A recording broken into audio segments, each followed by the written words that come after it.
Hey, what's up, everybody? Welcome to Spoiler Kings. I'm Brian the Grizzly here with Brand Man Brandon. If he's paying attention to us, because I know he was watching something I am else while paying I was on attention. the back. uh, we're waiting on Tank to get in the room, but figure we got so many trailers. I got 3 already up. I got another one to show after that. Now I might have another one even after that. But we're talking about all the Daredevil stuff and the Maul and Avatar and leak stuff and the CinemaCon and all the stuff that's going on. I was like, I don't know if we have enough time if we don't get started soon. So yeah, what's up, B? How you feeling? Oh man, I've been out of it all day. I don't know what's going on. I don't know if it's the weather or it's Monday or what, but got some stuff done, slept a good amount of the day, and that was it. woke up and ate dinner, and here I am. It was beautiful weather today, right? I mean, it's 80 degrees. We're doing well. I thought we was feeling good. Oh yeah, for sure. Yeah. Even and I don't mind rain, so the temperature is nice. Had the windows open and everything. All right. I feel you guys. Let's look at all your comments real quick. We're gonna go through this. Teague says, Spoiler Kings, the Daredevil spoiler isn't a spoiler. Well, let me back up. It's a spoiler for those unfamiliar with many storylines of the comic and spoiler for the TV only watchers. 100%. I mean, I've literally nothing else to comment about. People are talking about he's spoiling Daredevil, he's spoiling Spider-Man Brand New Day. He's not spoiling anything. Don't be mad at Mike Colter. He's just excited to be back in that Marvel money.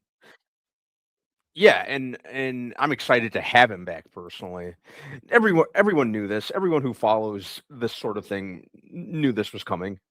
So, no, I refuse to be angry at him. I ain't being angry at him anyway. Hey, what's up, Fernando? He says Project Hail Mary is $500 million right now. It's doing a great job. I was looking at it for Box Office Mojo. Unbelievable. And the fact that Mario is, flying up the charts, it's kind of expected. We talked about it last night. I kind of expected that Mario would do what it's doing. I'm not mad at it. Mm-hmm. Yep. No, me neither. I liked both of them. So, yeah. Said that new shark movie, Deep Water, looks pretty dope. I'm always for it. Shark movies, Mm-hmm. Every time I think about shark movie, I think about Samuel Jackson in Deep Blue Sea. Deep Blue Shark Sea ate me. Mm-hmm. He ate me. That movie that movie always holds a special place in my heart because I grew up an LL Cool J fan, and he was one of the last people standing. Yep. We always need a black man to make it to the end, and he did it. Mm-hmm. LL Cool J is hot as hell. Collector says with a super chat says, "Hey, take it or Brian, did you guys get the Hunger Games Sunrise and the Reaping Sunrise on the Reaping new trailer I sent?" Well, I didn't get that you said it, but I have it already downloaded, ready to go. So I was ready to do it. We're definitely gonna check that out. I saw the thumbnails all over YouTube and Facebook. I just didn't watch it. Perfect, so we can watch it together as soon as we get done with this stuff. Did you see that I sent you the link to John Campia's CinemaCon, a Sony presentation after the show? Oh yeah, but Tank is on top of that stuff. He sends us stuff throughout the day all the time. He's on top of it, man. Mm-hmm. I still haven't got my tax return money from the state taxes, but I haven't got anything. But I know I have to pay Wednesday, so it's gonna be tough. Mm-hmm. What up, Drew? How you feeling, Drew? What's going on, Drew? Fernando says test screening for the Avengers Doomsday have been getting really good reviews, better than Infinity War is being said. What a crock of shit. I don't believe that for a second. They say every movie screened is like the best thing ever. They said that about Batman vs Superman, and when it got a standing ovation. I would like to be wrong about this movie, but better than Infinity War, you are on crack. It could be. You never know. I mean, it seems like they're doing a really good job. You don't know what they got, but I will say, It depends on the iteration. Depends on the audience that you're going to. It's going to depend on a lot of different things. It's going to be hard to make Doom feel like this big villain. And if they accomplish it, this is a chance for Marvel to redeem themselves. And let's see. I'm not sure. Do I think if they do the greatest movie ever made as far as a superhero movie? I don't, but could it be? Me neither. When I saw people saying it was better than Infinity War, I audibly said bullshit. I say I'll hold my. If it is, more power to them, because they're gonna have more. They have more. The things they have more characters than they had before. They're gonna have secret characters. They're gonna have X-Men. They're gonna be in it. You're gonna have a world being destroyed. You got timelines and branches being done. So I mean, I'm understanding where people are coming from. I just don't think it's true. So I mean, maybe you like it because you didn't like Infinity War. Maybe you are the people that think that Batman versus Superman is better than Infinity War, or Justice League is better than Infinity War. Maybe that's what you think, and you like this more. There's people out there that do it. So I mean, I have no problem with that either. Yeah, Fernando, I guess Project Hail Mary to cross. I expect Project Hail Mary to cross the $1 billion threshold a week and a half after Mario Brother Galaxy gets there first. You think it's gonna get to $1 billion? At this point, Project Hail Mary with Michael coming in 9 days, I think Project Hail Mary is gonna get to $1 billion. It just made it to $500 million. You think there's another $500 million there? That's you saying, B2? You're saying you think there's another $500 million there with Project Hail Mary with Michael coming out, with Mario in studio, with the Devil Wears Prada coming out on the first, with Mandalorian Grogu coming. You think there's another $500 million there? It's interesting. It could. The positive word of mouth is really helping this movie, so I'm trying not to underestimate that. Will it lose some steam in the coming weeks? Absolutely. Because just like you said, just look at everything. Yeah, just look at everything that we have coming out very, very soon. But I've learned to not underestimate the positive response when it comes to when it comes to films, that sort of thing. So even though it's going to lose momentum in light of everything that we have coming out starting, if you want to get technical, next week. Next week, Wednesday, I'm seeing Michael. We could. Yeah. Absolutely. So I don't see a way anyway. Excuse me. That makes $1 billion. The fact they made 24.1 domestically this past week, the fact that it's going to drop from 24 point, even if it was at 20, you've never seen a movie that's be at 24 point, make another $500 million. I have a hard time believing it, and I love Project Hail Mary, the book. I love the story time. Andy Weir, all this stuff. I've been talking about it for a long time. In my mind, there's exactly zero ways. None. So like, I mean, Super Mario Brothers, that came out 2 weeks later than Project Hail Mary, 3 weeks later than Project Hail Mary, is already $118 million up beyond it. I have a hard time, but maybe you're right, and I would love it for it to happen. I just don't see it. Well, I'm a little biased because I loved the movie and want to see it make as much money as possible. But make as much money, but do I think it's going to hit $1 billion? No, that billion word is just too much. Everyone's saying that like that's the end all be all of a good movie. I don't think so. Yeah, I'm curious to see how it fares with everything that's getting ready to come out soon. It could, but I'm curious. If so many things weren't coming out, I'd say that with a little more confidence. But we're about to find out. I don't even see it. If it gets to $700 million, I think that's a huge, unbelievable win. I think he's gonna have a hard time getting to $700 million, and that is not saying anything bad about it at all. So keep it going. Collector said they might be waiting for CinemaCon news, and that's what we were talking about last night. I know Tank is actually watching something right now, so we'll have him jumping in and tell us what he saw from CinemaCon right as soon as we come in.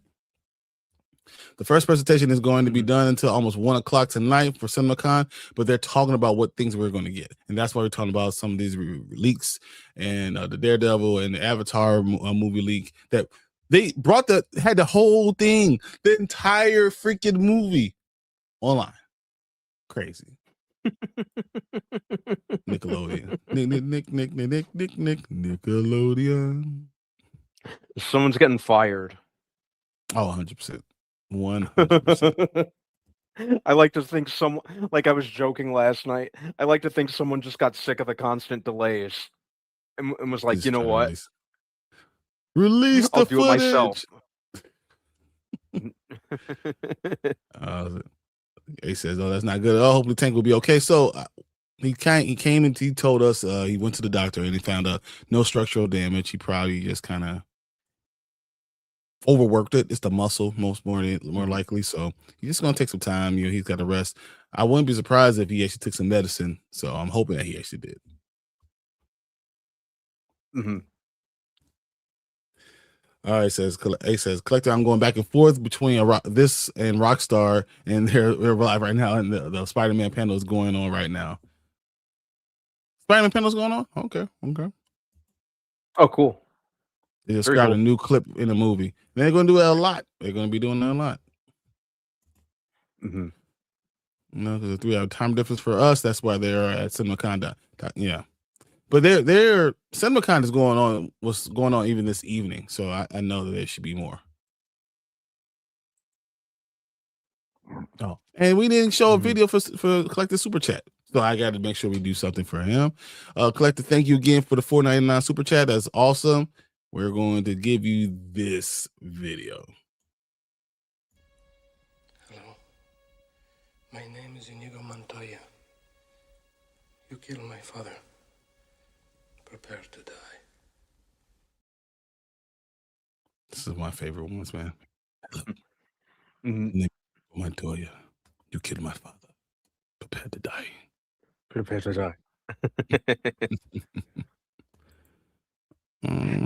Still one of the best fantasy films ever made, by the way. We got Tamika in the building. What's up, Tamika? All right, San Fernando. What's going on, in Tamika? the building.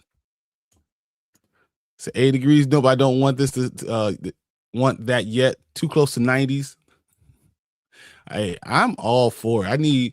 I want it to be 85 and sunny every day. Thank you. I'm waiting hand and foot on that.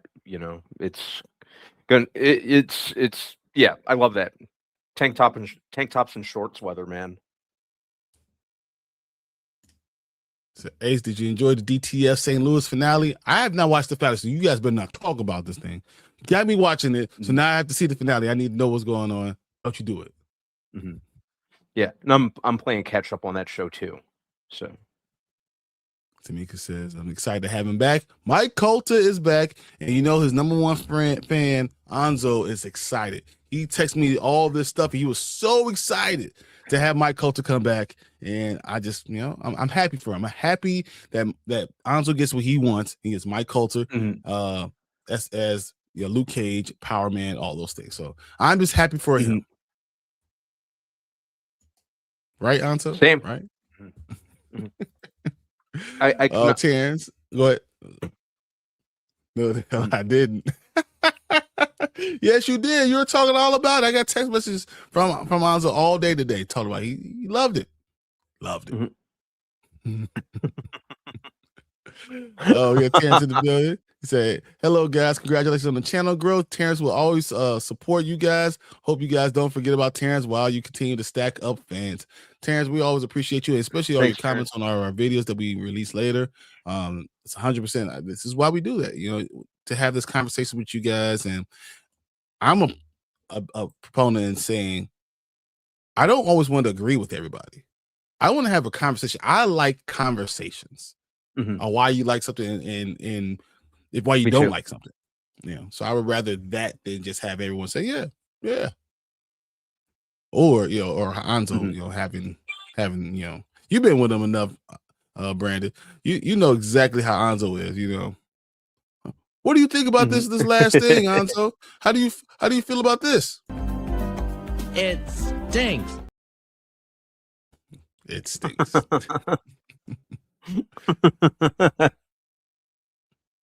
You know, that's you done it with him enough now. You know. Speaking of, but it makes the conversations more engaging. You know, it does.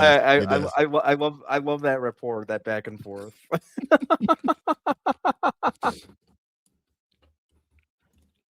So Jaws will always be the GOAT of shark movies. What's your favorite shark movie? Favorite shark movie.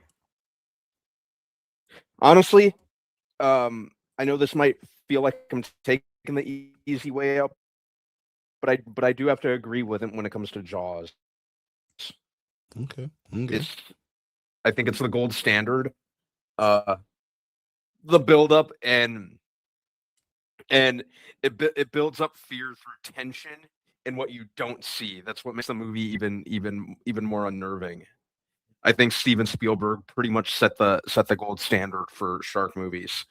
Although it's very much a guilty pleasure, I will always have a soft spot for Deep Blue Sea. I understand both what you said. You know, it's dumb, but it's good dumb.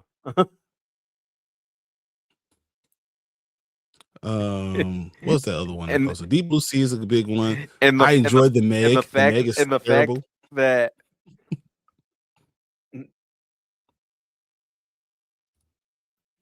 and then Sharknado. Sharknado got to be up there somewhere too, right? Sharknado. Oh man. Okay. What else we got? So getting my tickets for WrestleMania tomorrow. Very excited about it, dude. WrestleMania is the one thing. As much as I've gotten away from wrestling, I still love WrestleMania.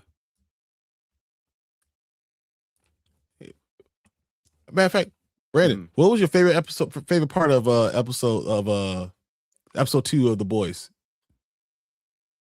What's your favorite part of it? Episode 2 of The Boys was my favorite part. I would probably say I really liked the satirical element they did with the influencers. It was very, very cruel spirited, but I like that they've never shied away from social satire like that. I think my favorite is the end. It's when you did the sit up from Undertaker. Undertaker sit up. That yeah. And you knew it was coming. Like I said, you knew it was coming. The camera was lingering on Soldier Boy for way too long. And the fact that they ended it. You know what I liked in addition to that scene is the fact that they ended it with the Chumbawamba song. I get knocked down, but I get up again. Down. Tamika says Busta Rhymes and LL the only black people to survive Michael Myers. True.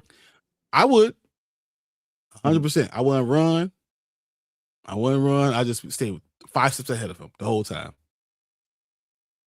Yeah, it's not like he can move it that fast. He walks, so I'm gonna do it. I mean, and you know, Michael Myers is jogging. I'm not. He can't run me down, so I'm gonna stay in front of him. As long as I see him, he ain't gonna sneak up on me. I'm good. Yeah, as long as you stay at a reaching distance from him, you're usually okay. Yeah, he won't choke you to death. Keep moving. That's all you have to do. Tony says, I just killed 2 chicken sandwiches. What's good, Kings? I had tuna today. Tuna is my high protein today. I had chicken with adobo and asparagus. Sounds good. So yes, I am Ace this weekend. Yes, he's ready for the wrestling this weekend.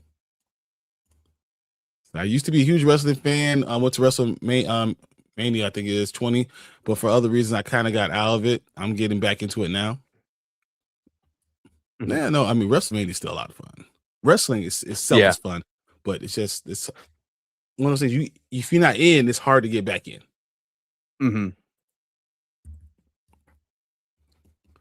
We got Mama Bear in the building. She says, hello, boys. Mm-hmm. Fernando says, I'm excited about Michael, but doc picks don't make $1 billion. You still believe Supergirl's going to be $1 billion movie, so it works. We'll see. I think, yeah, even though like the biopics don't make a whole lot, I feel like things might be a little different when you're talking about Michael Jackson. Mm-hmm. You know, right. The definitive pop artist. Yeah, he's the greatest, of all time, the king of pop. He's the greatest of all time. Mm-hmm. He's the greatest of all time. So I think things are going to be different in this case. Collector says, "Yep, next Wednesday I see Michael too. I am looking forward to it. Did you guys see that Coleman Domingo was on Saturday Night Live this past weekend? It's funny. I forgot to watch Saturday Night Live this weekend because we were doing all of our stuff. But yeah, no, I'm going to check that out. Coleman Domingo being Joe. Come on, Joe. All right, I see. I don't want to hate Coleman Domingo though. I've always been a fan. Yeah, Joe did give us some Jackson 5. He gave us a lot of stuff. Come on. Mm-hmm. But yeah, the dude like kills any role that he's in. So I'm excited to see him in the role. Mom Bear said that shirt is very close to Brandon's skin tone. I had to do a double take. Like, is he naked? Oh no. The poor Tank, yeah. He could get in. I know he fell asleep a little bit too, so he should be coming in soon. It was depressing, Fernando, but I had a feeling that where it's going. I know you do exactly what you go. Don't say anything else about DTF. Guys, I'm almost there. Don't do it. Don't you do it. So you have to be careful when you have those injuries. You can't do too much. Yeah, get well soon, Tank. Yeah, Tank. That muscle injury, man, I was worried about him. I woke up. Hey, there he is. I woke up. I was worried about him, but he let us know that he was doing okay. I'm just like no structural damage, and that's why I was more worried about him. So. Yeah, it sucks. I've been limping around all day. So I don't know if you saw that they drained my knee. Yeah. Yeah. I didn't tell him that, but yeah, I know. Yeah. They drained my knee, and that was like a big, huge relief. Holy shit. It was instant went from, I mean, it's still pretty swollen, but the pain is gone. Now it's just like just weakness. But yeah, I mean, and they used, I didn't look until after because I was laying down, but it was a big ass needle, and then they ultrasound, to make sure the needle gets in the right spot. And they pulled out a ton of fucking fluid. I'm expecting like a syringe or whatever. The syringe was like super fucking thick. It was like super. I'm like, what the fuck? And he's like, oh, there's no blood, so you should be fine. And then I looked at him like, oh, there's blood. Is that where he goes on? No, that's right at the end when I flex, because I guess as it kept draining. I could feel it drain, and I don't know if he moved it a little bit or whatever. Whoo, man, it went from feeling good, and then he did something. Nerve. Oh shit, man! Even I like. I said, holy shit, and like grabbed onto the wall. I was like, he's like, sorry. I was like, what the fuck, bro? What did you do? But I mean, there's a little blood, and he's like, yeah, that's from you flexing and tensing your knee. But man, it was all like yellowy fluid. But it instantly, man, instantly. I mean, it's sore from a big ass needle being in there, but for the most part, it's like nowhere is near the pain. It went from being like a 7 out of 10 pain to like a 2. A regular pain. Okay. Numbing, whatever. Yeah. That's And hilarious, because when you said that, this is exactly what I heard. Holy shit, that is crazy good. That was gonna be bonkers. I was like, wait a minute. I heard that before. Yeah. It was I mean, I knew it was gonna be a big needle whenever they're gonna, oh, we need an ultrasound to make sure it gets in the right spot. I'm like, oh, it's gonna be a big ass needle, and then it was a big ass, and a big ass syringe. But So yeah, hope the tank is okay. So lots of Sony trailers and posters to watch. yeah, Tank said, Collector says I'd rather have a 65 than 75. I like 75. I don't mind 85 in the summertime. Yeah. I don't want it to go above 85 ever. Tank, Me neither. You don't like that. Yeah, like you don't 85 is the sweet spot. Yeah, 85 is too high for me. 75 is good. So, my name is Jojo Johnson. You smoked my pops. Now it's time for me to be dealt with, homie. You to be dealt with, homie. Hello, my name is Jojo Johnson. You smoked my pops. Now it's time for you to be dealt with. Okay, I see. The Insidious 1 will creep Brian out. Hell the F yes, it would. No, I ain't doing no, bro. There's nothing about Insidious that I'm about. Nothing. I would never watch it. Never. I don't need none of that stuff. I'm never watching Annabelle. I'm not watching Insidious. Obviously I watched a little bit of it. I'm never watching it again. Okay. Never again will you see me do any of that. I can appreciate tank top season in Chicago.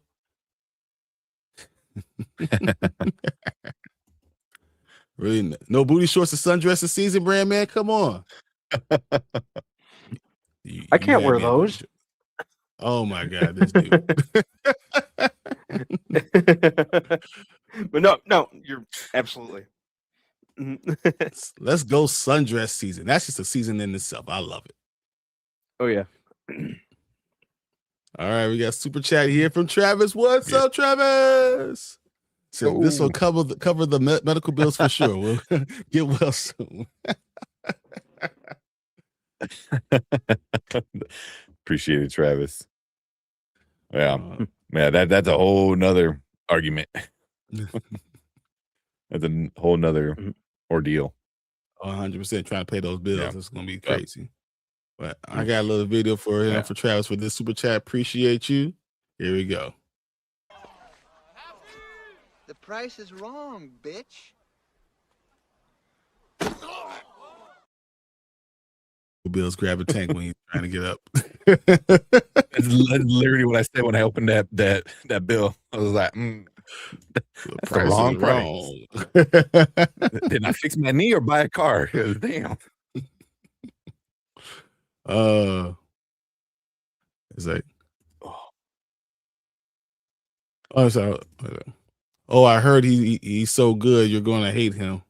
Okay, what are we talking about? What I missed?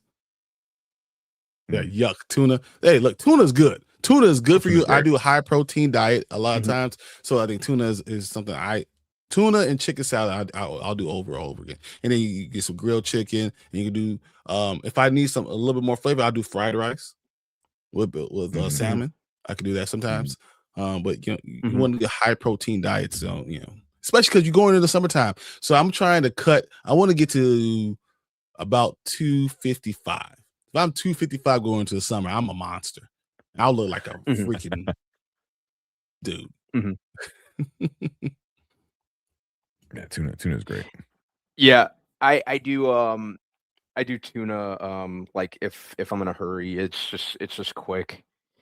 I do a lot of salmon also. Lean ground beef's another big one.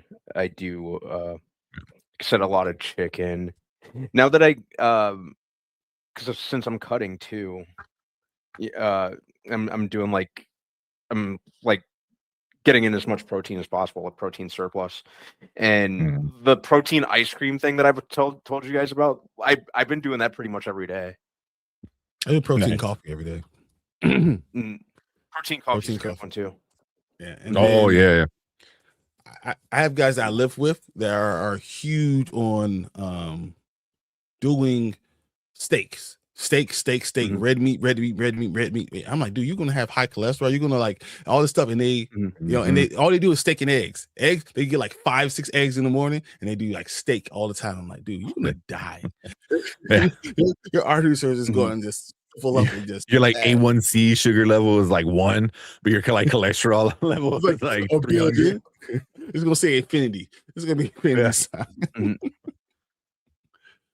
Oh man. Okay, let's keep it going. So please, you wouldn't want to be there. You would like to party while a maniac is on the loose. Sorry, I need to fold the dishes.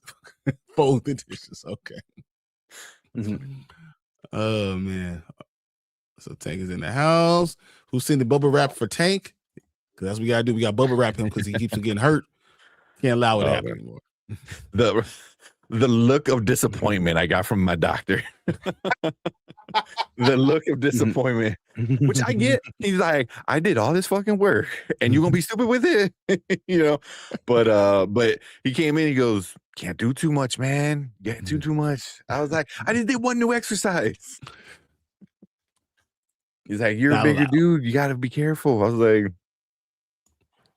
if we have to see you back on this cutting table, he's gonna be pissed off.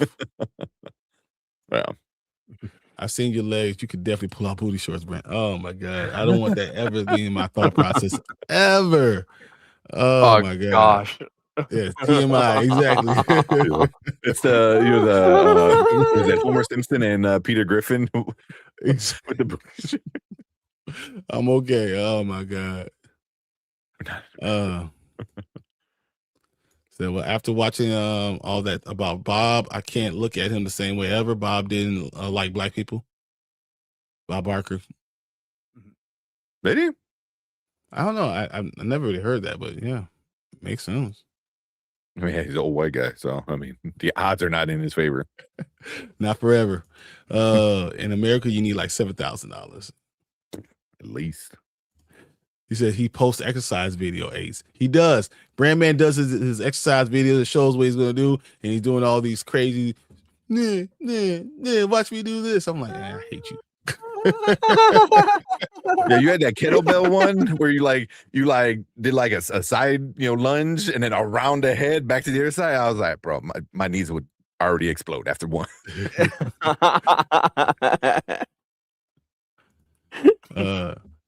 Travis says, I just had a flashback into seeing a person with the male anatomy in a romper sitting outside of a Walmart. There's nothing underneath. I was like Bill Hader caught in the deadlights.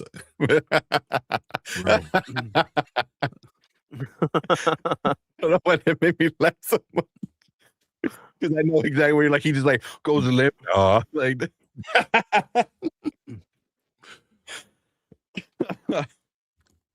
So tuna is delicious. Alonso doesn't like anything fishy. It's too bad for you. I'll take it. So no, that ish stinks. So I know I just hated on my part. Legs don't look like they used to. I don't know, man. These girls' legs, 100%. Sundress season. This tuna and chicken salad is fire with some crackers, 100%. That's why I had today. I had a couple crackers, just whatever, just a few, and mostly just the tuna. Fire. So I got the Popeyes one-piece meal for lunch. That's all I ate all day. Sugar up in the lemonade. That's awesome. Look up the video in Chicago. There's one in my god, it's crazy because you see it. You're like, oh, that's a pretty long line. It wraps around the building, and then it's like down the block. I'm like, that's stupid. It's I was like, the box looks cool. I'm sure the food is just Popeye's food, but it's Popeye's. Popeyes the shit, isn't it? Yeah. But that line was crazy. That was insane. I was like, that's a whole day waiting in line, and then by the end is like you hope there's enough. He said, Anzo, it does, but it tastes so good, 100%. Too much red meat, cancer. Dude, because they give steroids, they do all that stuff into the meat. It's hard. I can't eat that much red meat. I'm not a huge steak fan. I'm just not.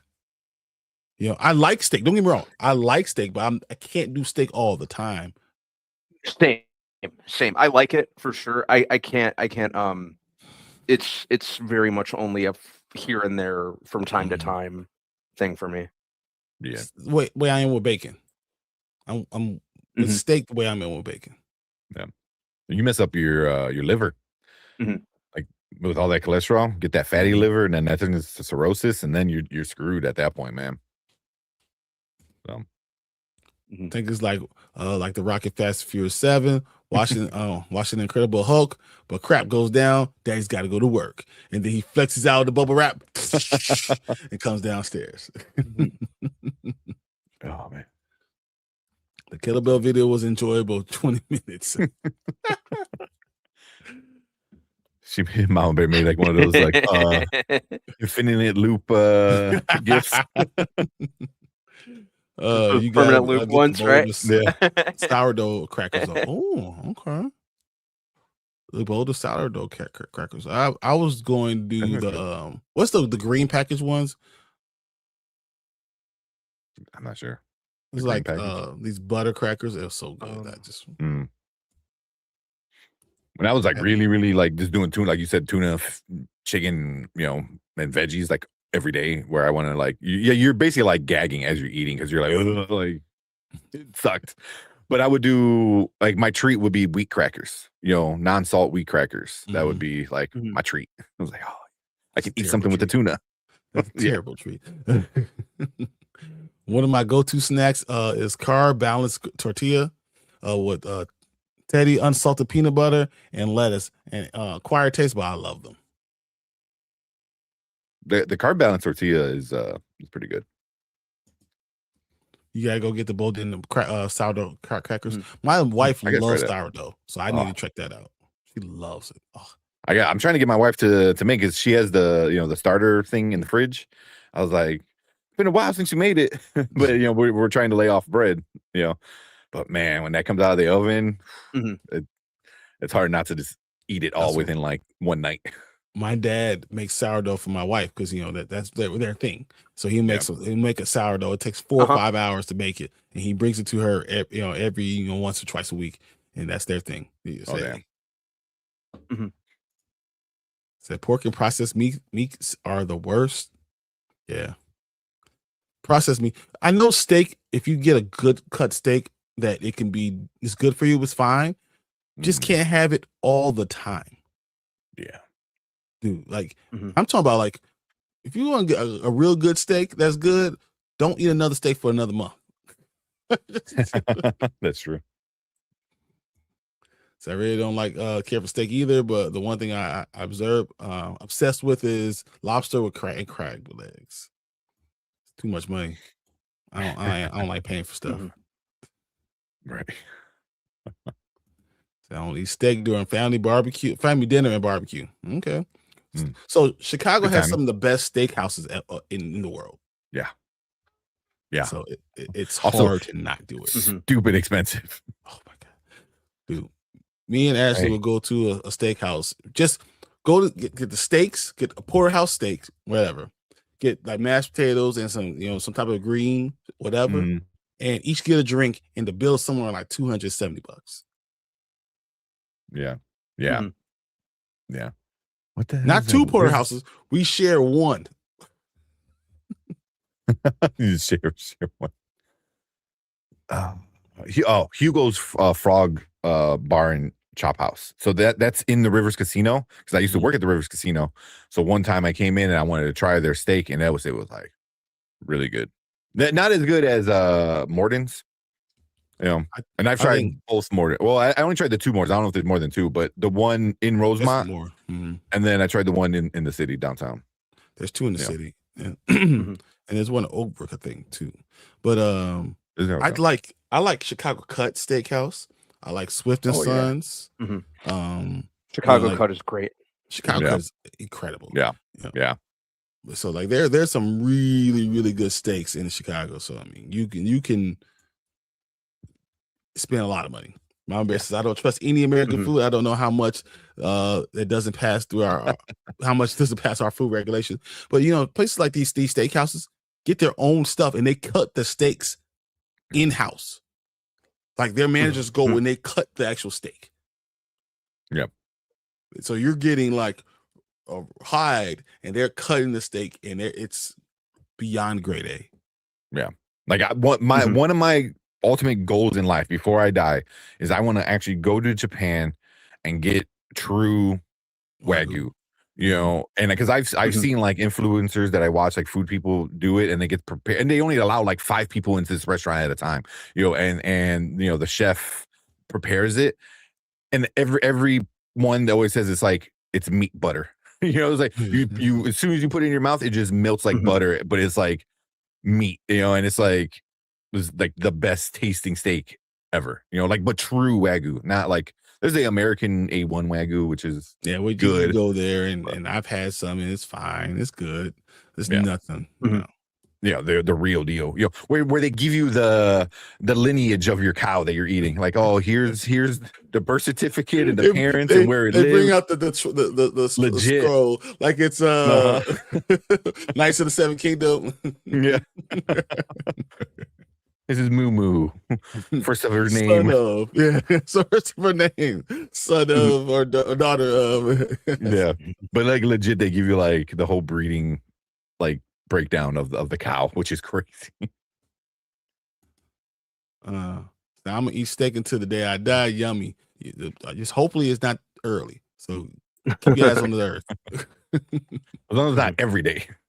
Exactly. So quit saying the thirst trap. I eat a lot of red meat. I eat steaks, hamburgers, and beef tacos. I mean, eating that stuff is not the problem. It's just switching, doing other things too, and having veggies and having chicken and have a lot of different things. I like tuna steaks. I don't even need to have the tuna, but I like tuna steaks. Those are fire too. But I like salmon. I had salmon yesterday. You know, I made my kids a steak stir fry and made myself the veggies on the side with some rice, whatever. Or even couscous is really good too. And then I like couscous. A salmon, you know, and it's fire. Just was so good. It's the same here, Anzo. So Brian, you're talking about the Keebler club crackers. Yes, that's exactly what I'm talking about. So the best says Ritz, yes, like yes, it's the Keebler club crackers. That's it. Yeah. There you go. So one of my favorite snacks are green apples, Honeycrisp apples with peanut butter. My kids still love it. It's so good. Nice. Peanut butter is so bad for you, but I love fucking peanut butter. I love it. Well, I try to like with my kids, I try to give them just like randomly peanut butter. You know, we even have the peanut butter powder, you know, so we'll mix it in with like certain things because I'm like, over my dead body, are you gonna have a nut allergy? Yeah, like because I love peanut butter way too much. So I was like, so they get peanut butter, not all the time, but just randomly, you know. Me and my dog, my oldest, both don't like jelly, but we love peanut butter. Any jelly? Peanut butter like sandwiches. any flavor of I jelly? can eat strawberry preserves, but I'd rather have just peanut butter sandwiches. Just peanut butter and milk. Yeah. So I had tacos today. That's tomorrow. Taco Tuesday. I eat pork chops right out of the frying pan sometimes when I'm really high. So chicken and salad today, my standard. I love it. I love bread at restaurants, but not like the store-bought stuff, the bread sandwiches. You know, you guys ever go to Texas Roadhouse? Oh, yeah. It's been a while, but yeah. Those damn rolls. Oh, yeah. What? My boy Zach, what did you do? Coming back from vacation, feeling all nice and relaxed. He's like, you know, I'm gonna give some memberships. Zach Cousin gets 10 Spoiler King memberships. Zach, what's up? That is awesome. You're amazing. So who gets it? We got Travis. Alan Anderson got one. Tuckerverse. The Widow 21. Oh man. There you go. We got Scooby O2J. Okay. Side Yorkshire man, whatever. Shire man. I don't know why I lost my place. The movie reviews with Ryan Lane. The Gurnishan. Benefactors Blade. And Super Media Reviews just became all sponsors for it. That's awesome. Ah, man. Zach, you're amazing. You're awesome, dude. Yeah. Yeah. We gotta do something. Super jealous too, man. Yeah, Zach, been posting like some vacation pictures and stuff. I was like, I'm like, who looked took like you had a them? good time, man. Your sister taking you places, man? Uh-huh. My sister will take me places, man. Right. I don't know. I guess since we saw Zach is in the building, we saw all the memberships going out. I think we did this. Oh my God! Okay, it's happening. Everybody stay calm. What's the procedure, everyone? What's the procedure? Stay calm. Wait. Everybody calm down. Yeah, that's exactly how it was. Like, oh my God. Oh man. Yeah, we steak need in to get Japan is going. fire. This, It's cheap too. I don't eat bacon. It's undercooked. I don't like salmon. They had bad experience with salmon. Grape jelly is amazing. I like strawberry preserves. I don't like jelly at all. I'm just gonna read through all stuff real quick. So Texas, I love Texas Roadhouse. Roadhouse. So their rolls are so sweet. Yep. So Zach makes it rain memberships. Zach. Lawrence agrees. Love their rolls.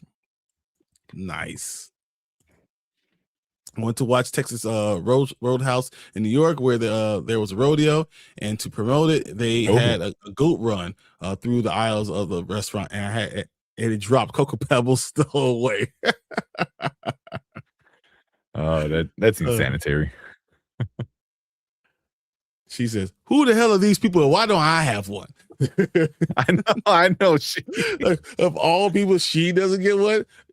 Is everything allowed on your end? Because that makes no sense that you didn't get one. I wish YouTube were to be like, oh, I can somebody's gift gifting memberships, and if they give it to the people who are in the chat, first, before it starts giving out to other people. So, yeah, I agree. Yes, I love Texas Roadhouse and their rolls. I wish I had some right now. Dude, I could go. If I eat those rolls, my diet is done. Finished.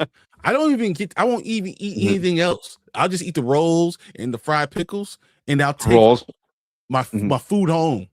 I don't need any of my food.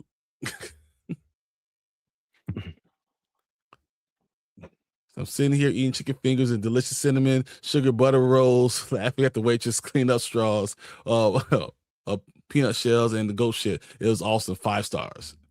Nothing like goat shit when you're eating your food. Said, Brian, do you like Jell-O?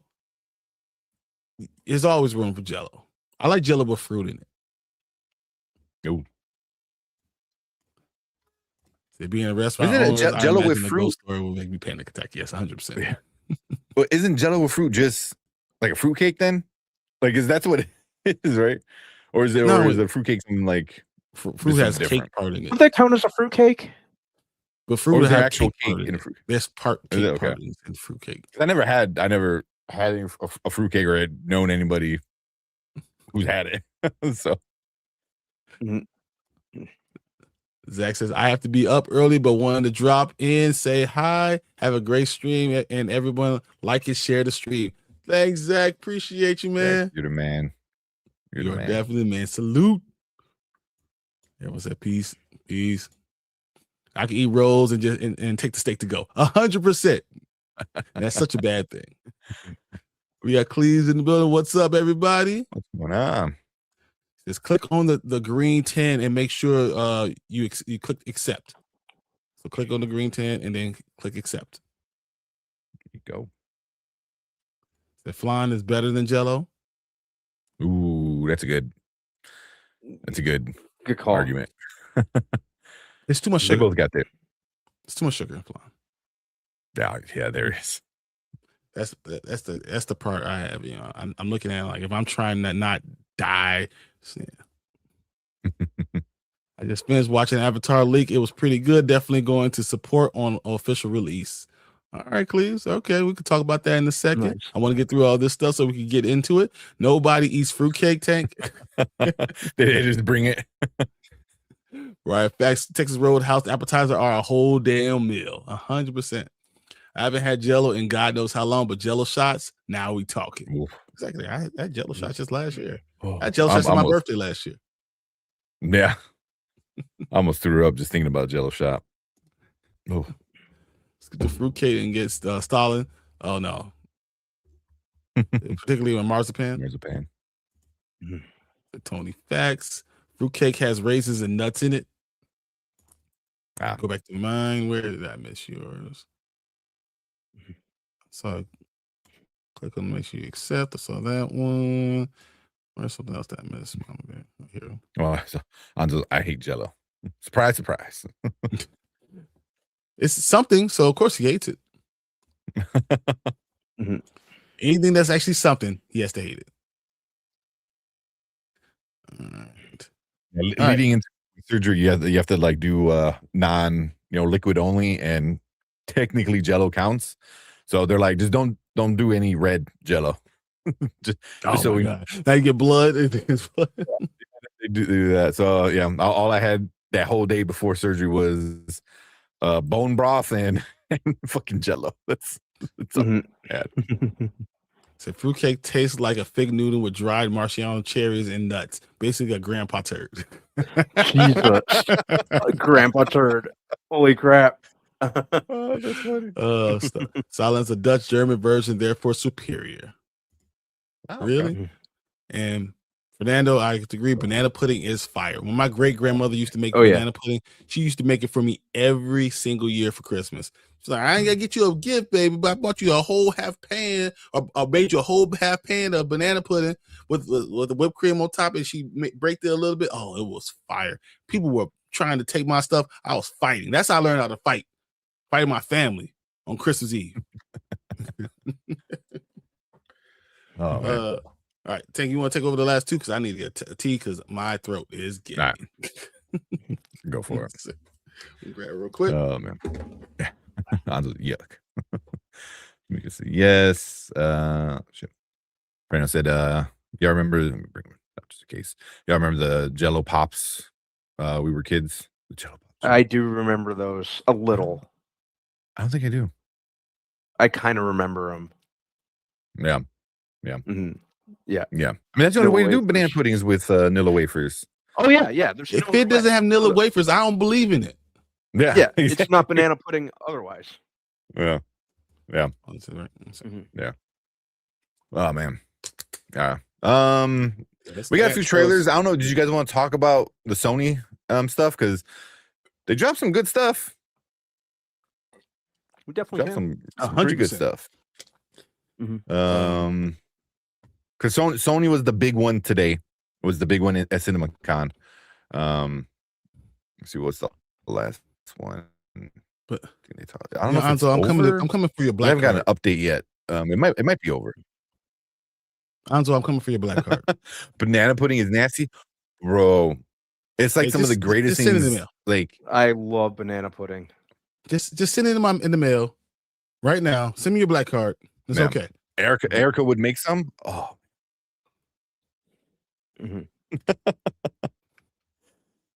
Yeah, because I'm learning you have bad taste in entertainment and in food. Damn, that's awesome. Oh man, Anzo hates everything. He just do you just sit in like a dark room and just eat like just what the hell do you even eat? Nothing good. Maple syrup from Canada. It's the maple syrup. Oh man, I don't want to hear about Sony stuff. I'm going to watch the Chopper Capia show. No, we can talk about it anyway. Let's watch the trailer and then get right into it. Banana pudding without wafers. So I love me some banana pudding, but after 2 days it gets a no-go. That's why you don't let it last 2 days. No. No. Yeah, you gotta right away. Sounds more for us. Exactly. Really? Yes, really. You don't want to like banana pudding. It's like saying you don't like fried chicken, like you don't like banana pudding. You just don't like anything good. You like he likes the little potato salad with the raisins and stuff in it. That's what he likes. He wants to see walnuts and raisins in the potato salad. That's what you like. I understand what's going on, man. So what's up with you, man? Oh, I also don't like kiwi. I love kiwis. I like kiwis. No, I can eat. I don't tell a lot of people this, but the way I eat kiwis is I wash off the whole kiwi.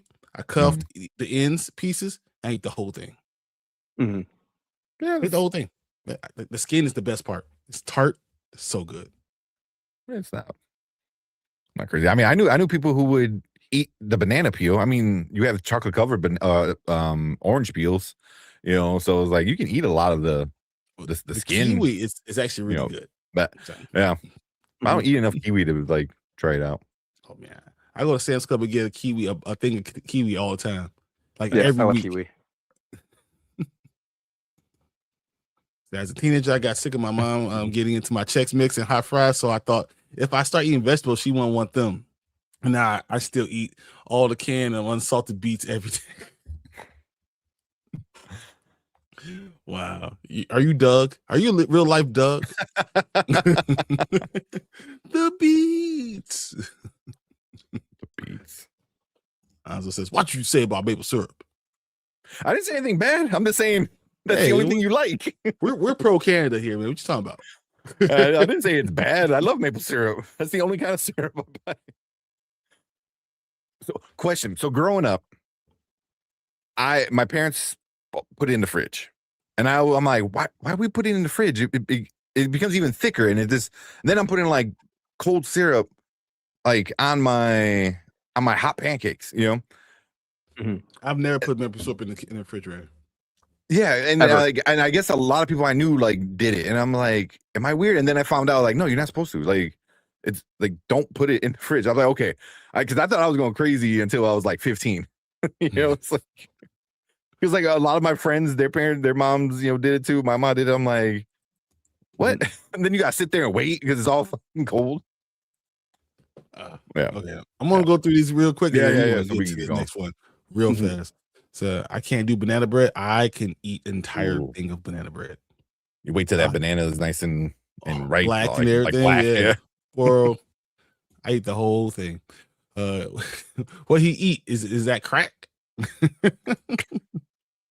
Yeah, disrespecting maple syrup is a risk to getting turned away at the border. Kiwi is nasty too. You know what? So whatever, bro. Whatever. So I love banana pudding, but when I eat too much, it makes me on the toilet and become best buds. Yeah, I got you. Banana pudding is not amazing. Banana bread is nasty too. What the fuck do you like? What do you eat? I'm telling you, man. Oh man, I don't do pumpkin pie either. I don't do pumpkin pie either. I do sweet potato pie. I like sweet potato pie. I like pumpkin pie, but also I think I learned no one else likes it. So like if I wanted to eat dessert, I go after the thing people don't eat. So I had like a whole, and I just use cake on like the entire bucket of whipped cream on that bitch and just sit there. I just can't do pumpkin pie, man. Just nah. I don't like pumpkin flavored anything else. I don't like coffee when people lose their minds for that shit.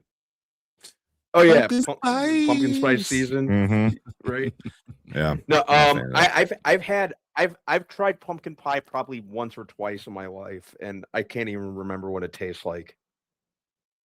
It tastes like a shittier version of sweet potato pie. Yeah. Like honestly, like no one's flavorful sweet potato pie. Yeah, it's sweet potato pie without the love.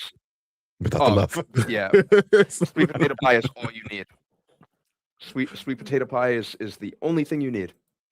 The Anzo baked banana cake and cream pie are both delicious, 100%. We put it in the fridge too. Wow, so Canadians put it in the fridge. Okay, we usually make a pecan pumpkin pie for Thanksgiving. That sounds. I like pecan pie. I don't like pumpkin. I still won't do it.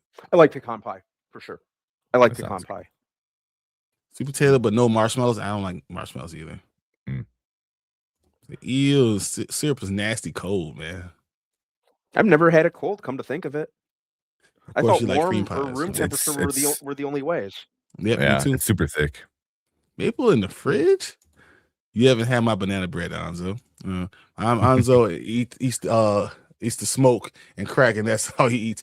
He only has weed. He bakes. That's what he likes. He likes the weed. That's what he likes. I don't like the seeds. I don't like bananas. So only pumpkin pie I eat is from Costco. That big ass. Oh my.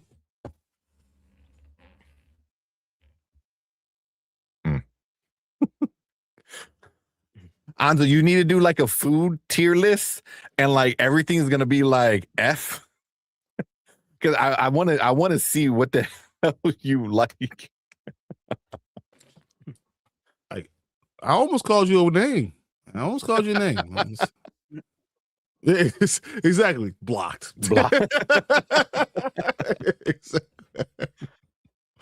Oh man, that is funny.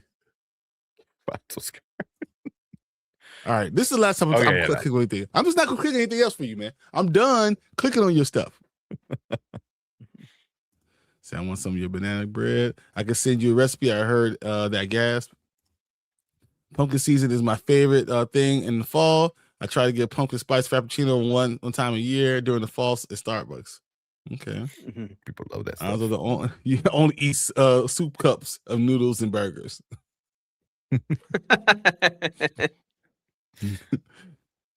Can I have Anzo's card? You know what? We've already taken his, so yeah, we can go ahead and let you have one honorary. You'll be allowed to the cookout. Anzo, you're no longer allowed to cookout, man. That's just it. You've been kicked out of the cookout officially. You are what Elgin and from. You out, man. You out. You out there with Elgin. You see what? Did you see what Anzo said about Jaws? Yeah, I know he said it was terrible. I saw that. You say whatever, bro. Marshmallows are nasty. I only like them in my hot chocolate and Rice Krispie treats. 100% too. I don't like them in anything else. And I don't mind bake on the like if you're on the fire or whatever. I'm doing that. But it's so much sugar. It's hard for me. It's all it is. It's all cornstarch. Yeah. I can eat a whole bag of marshmallows just straight up like that. And Erica wants to throw up. She sees me. She's like, like what the fuck's wrong with you? I'm like, we're good. Pass your card to Mama Bear, Anzo. So he's in Montreal. He's poutine. There you go. Let me get that recipe, Brian. 100%. I got you. So I don't like texture. There's certain textures I don't like either. So as soon as he said Jaws was news, that's why I booted from the stream. Yeah, I gotta take 5 minutes. Well, if it has cornbread, banana pudding, sweet potato pie, I'll pass. You're not allowed. You're not allowed. It's okay. What?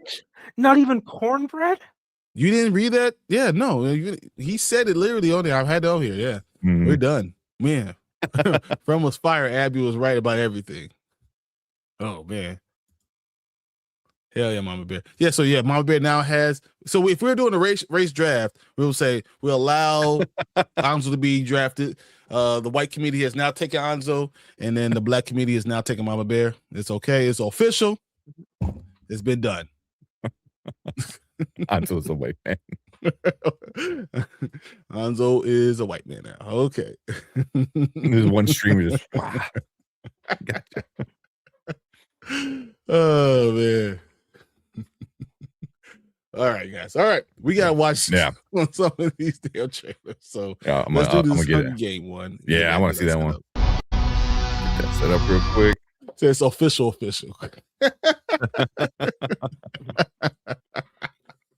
You guys are funny, man. I was like, Anzo could drop Mama Bear off at the cookout, and then you just stay in the car, eat your raisins. Eat your raisins, your raisin pecan. Was it potato salad? We'll bring you a plate. I'll bring you one rib. I'll bring you one rib. One rib. Oh man. I can't be seen with you though, because if I get seen with you, then now they're going to assume that I don't know what I'm talking about either. So Oh, that's funny. Me in between. I got you.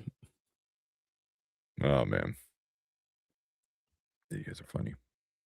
It was good. That was I got like all these comic books today. Oh, did your orders come in? Yeah. Got my C2E2 exclusive. Oh yeah. Oil. Nice. And then the Battle Beast. That was pretty cool. And got my dorks all in. My Spider-Man Noir. Oh, yeah. Yeah. Finally got another. I don't know. I even remember ordering this, right? So this one, because I already had this. Yeah. Got this Amazing Spider-Man. This is from C2E2. It's the Swan version. Somehow I got 2 of these same Martian Manhunters. So obviously I'm going to be giving one away. Let's go in that pile. You got the red Wonder Woman, Spider-Man, and Superman. I thought this one was pretty cool. Oh yeah. I got That's good. That's a good cover. a real That's cool a cool cover. one. Yeah. Yeah, I enjoyed that one. And then of course I told you I like Joker. Yeah. So I got that one. And then I got this Absolute Batman, right? Yeah. This is I the picked 18. that one up. But then they sent me these 2. These are the MegaCon ones. I got 2 of them. Oh, you got 2 of them. Okay. I only ordered 1. So guess what? So I'm gonna be giving away Nice. MegaCon Batman. Yeah. Yeah. I got one of those. Well, I only got unless one. Anzo, unless Tank wants it. Actually, if Tank No, wants I have it. I have it. This one came in. So this is DNA. My God, we saw him at C2E2. Yeah. Oh my God. I don't know why I'm having a brain fart. But yeah, I got like 15 signatures from him. Yeah. But yeah, this is cool. He's known like right now his color block stuff like this is like super popular. So he did this one with Wolverine. I love this version of Wolverine. And then there's one coming out with Absolute Wonder Woman that I think it's like the next issue. So but yeah, I picked that one up. David Nakayama. That's who it is. I just came up with Nakayama. It just literally David Nakayama because I'm like DavidNakayama.com. Yeah. So yeah, his color block stuff is like popping off. People are going crazy for that. That this Wonder Woman is David Nakayama too. Is that one it? Okay. Yeah. Yeah. What issue is that one? Is it 19, 18? What's it? Yeah. 18. Yeah, because he has another one coming out. Like a 19 that he's coming out with the red, and she's like holding yeah. But he's got a bunch of stuff. But I got so many Wolverine beats. So behind that Wolverine comic, there's like 6 other like just covers, just Wolverine covers. So, oh man, I'll shout you guys out on the show on Sunday when I get Rucifier to show off what y'all sent. Oh, awesome. Oh yeah, I was like, what were we saying? I forget. I was like, oh yeah, definitely remember. So he said, Ace says, well, I know which duck race I want to win. I will love that comic book. Yeah, the fact that I have 3 of these basically now. So got the MegaCon stuff on the back. See the green on the Batman. So between that and the Martian Manhunter number 10, which is one that I really loved. I wanted to have this signed, but it just never came in. It's like, you guys suck. Yeah. Oh yeah. All right. Oh man. We got subscribing. Right, home slice of dozen. No, hey, there you go. Appreciate you coming in, subscribing. Oh man. All right. Are those really your movies in the background, Brandman? No. You're not here? You listen. They're asking you, are those all your movies in the background? No, I was gonna say he stole that from who is it? Why am I having a brain for it? Ponto? No, they're from freaking my God, the Lords. From Dane and yeah, JR, because JR has a background like that. And it's legit. It's real. Yeah, it's 100%. Yeah. I'm not gonna have one like this until I'm a homeowner. Then I'll be able to like do whatever I want. But until that happens, soon. Just this is full already. I need more. I need another shelf because I have so much now. What I want to do, is on my stairs down to the basement, I want to do some built-ins and just for DVDs, DVDs, Blu-rays and stuff like that. So like, it's just kind of all going down. Nice little little library of movies? One of these days, I'm gonna do a new tour because I have so much stuff all the way over there. I got comic books all on the wall, everywhere, and even Starting down to there. leak into other rooms. It's just everywhere. There's comic books over here, all down there. It's the Stranger Things script. You see all the comic books are everywhere. I have stuff everywhere. It goes way more than you ever see. So Yeah, you guys only see like a few shelves. The movies, it's so much stuff. It's ridiculous, guys. Honestly, it's sometimes I look at it, I'm just like, man, I should stop. But then I said, nah, not really. Yeah, that's how it goes. I'm like, I'm not gonna buy a book. Hater. All right, let's check out this Hunger Games. We'll talk a little bit about the Sony stuff, and then we'll get into what was Maul. We had Maul today. Maul should be a pretty quick one. Yeah. Yeah.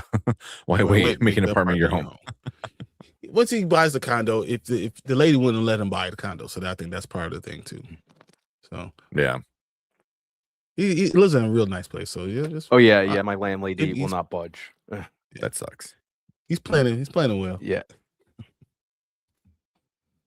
All right. Let's get this thing going.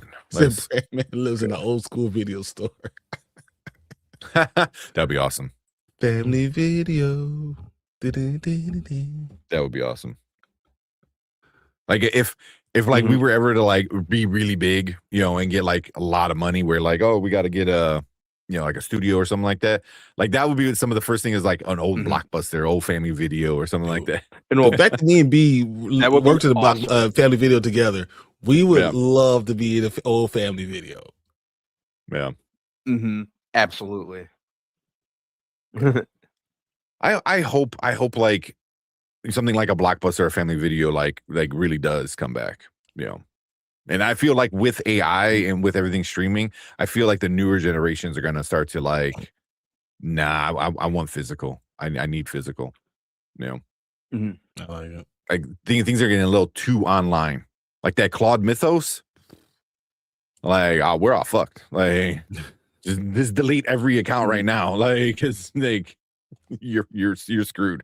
No, 100%. I agree. Yeah. Like it. So I don't know, real quick. Claude Mythos is an AI. And it can hack into anything. Bank accounts, like governments, everything. Right. It was so bad. So right now they're who is it? It starts with an A. I can't remember the name of the company. It broke containment from its sandbox, and then started emailing its programmers. Bro, what the fuck?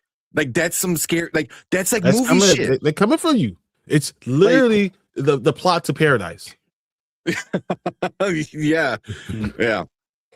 But like there was like an emergency like banking like meeting in America recently. Like I think it was like last week or week before.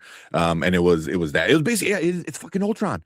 They literally created Ultron. You're right. Oh my god. And the thing is like they didn't know how powerful it was gonna be until they made it. And they're like, oh well, just keep it contained. It broke containment. It broke out of its sandbox and started emailing fucking programmers. One of them was like, the first one was like eating lunch, and he's like, "Why? What's this email?" And it's like, "Oh shit, fucking." Hello, Jonathan. I see you eating lunch. Yeah. I don't know what it said, but oh man, but yeah. The Mythos, Claude Mythos is really really scary. And then Claude is they use that AI for part of the Venezuela attack or takeover, or whatever the fuck you want to call it. So. And then Pete Hextech is like, "Oh, we want to buy from you." He's like, "No." So at least they're saying no. We're not going to sell this shit to you. But yeah, it doesn't make it much better. No. Yeah. Most AI is not sentient yet. Sentient, but yeah, sentient is there. Yeah, Claude, the Mythos is the peak right now. it's scary. That's just some scary shit. So T2 Judgment Day. The war literally is happening in 2029. Just saying. Yeah. We got. I saw. Did I see Derpy coming? Yeah. Yeah, that was Derpy. Derpy. Just got done. Thanks for stopping by, Tank. Yeah, man. Always appreciate you, Derpy. I know we gotta get you on and stuff like that, because from where you started to where you're at now, like you got logos, you got like all these things. Like, bro, you're night and day. Well, yeah. we'll get you on soon and do some reviews with you, man, for sure. Terminator 2 Judgment Day. The war literally happens in 2029. Oh my god, it does. Yep. Yeah. The Matrix type of shit. Yeah. Scary. Don't follow the white rabbit, guys. Not me. I ain't following no white rabbit. Yeah. Yeah. It's getting scary. I didn't even realize that was a sex club in the Matrix. The White Rabbit. Yeah, where they when Neo follows the white rabbit into the club's a sex club. I didn't realize it. I had no idea. Yeah. Lawrence Fishburne tells you, he says, "Oh yeah, you didn't see the guys in the background? Sex club." Yeah, I never noticed. I thought it was just like a rave kind Now of. I'm gonna have to go back and look. Yeah, I know, right? It's been, Yeah, it's been too long since I watched Matrix. Anyway. Man, it's crazy. Yeah, Trump is an android. Do something. Yeah, Google Alice and Bob. It was Meta. Yeah. Timeline. We're currently near iRobot. Yeah. It's scary shit. But if you guys check out the Matrix, I'm just telling you, that club that they went to, it's a sex club. I gotta check it out. Next time I watch it, yeah, I'm at. All right, keep my eyes open for that. Yeah. So you. I don't know who you were with, but yeah. So I was watching you guys a little bit. You were covering the CinemaCon stuff. So yeah, keep going at it, man. Every day they're different studios and stuff like that. So yeah, it's awesome. Yeah, do it every day this week if you could. So yes, the club with Neo meets Trinity is actually a BDSM club in Sydney. Oh. Just saying. Makes sense. I mean, like they're all in like tight leather, so somebody like Trinity would fit right in. Yeah. Oh man, that's awesome. Yeah, tomorrow's Warner Brothers. That's gonna be a big one. It's gonna be a real big one. See what the hell goes on. Yeah. Yeah. So hey, everyone go check out. Make sure you go check out Derpy. Go check out his. He does a live stream with. What he does. Yeah, he's doing big things. Yeah. All right, let's watch this trailer and then we'll talk a little bit about that, and then we'll talk some Maul. Maybe because it's already 11 o'clock. I know. All right, let's get this ball rolling. Let's go.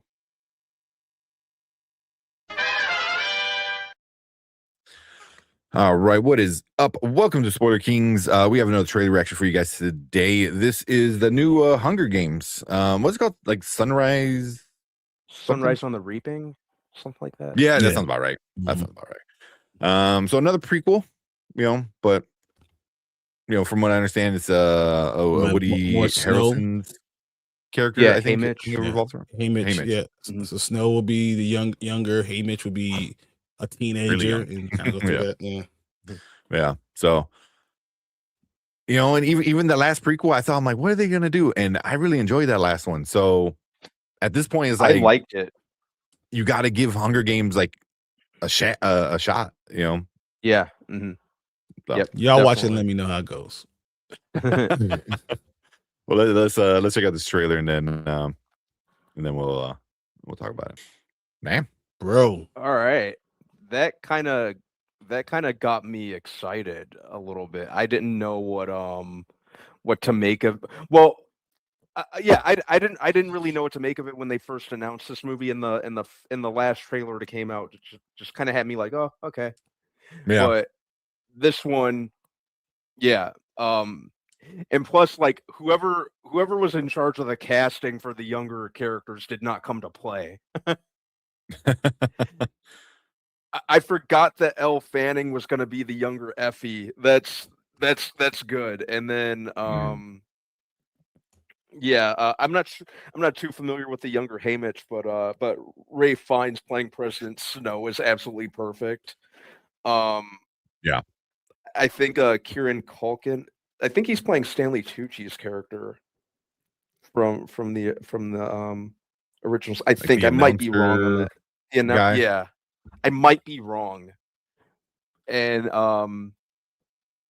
then Meth Damon is playing the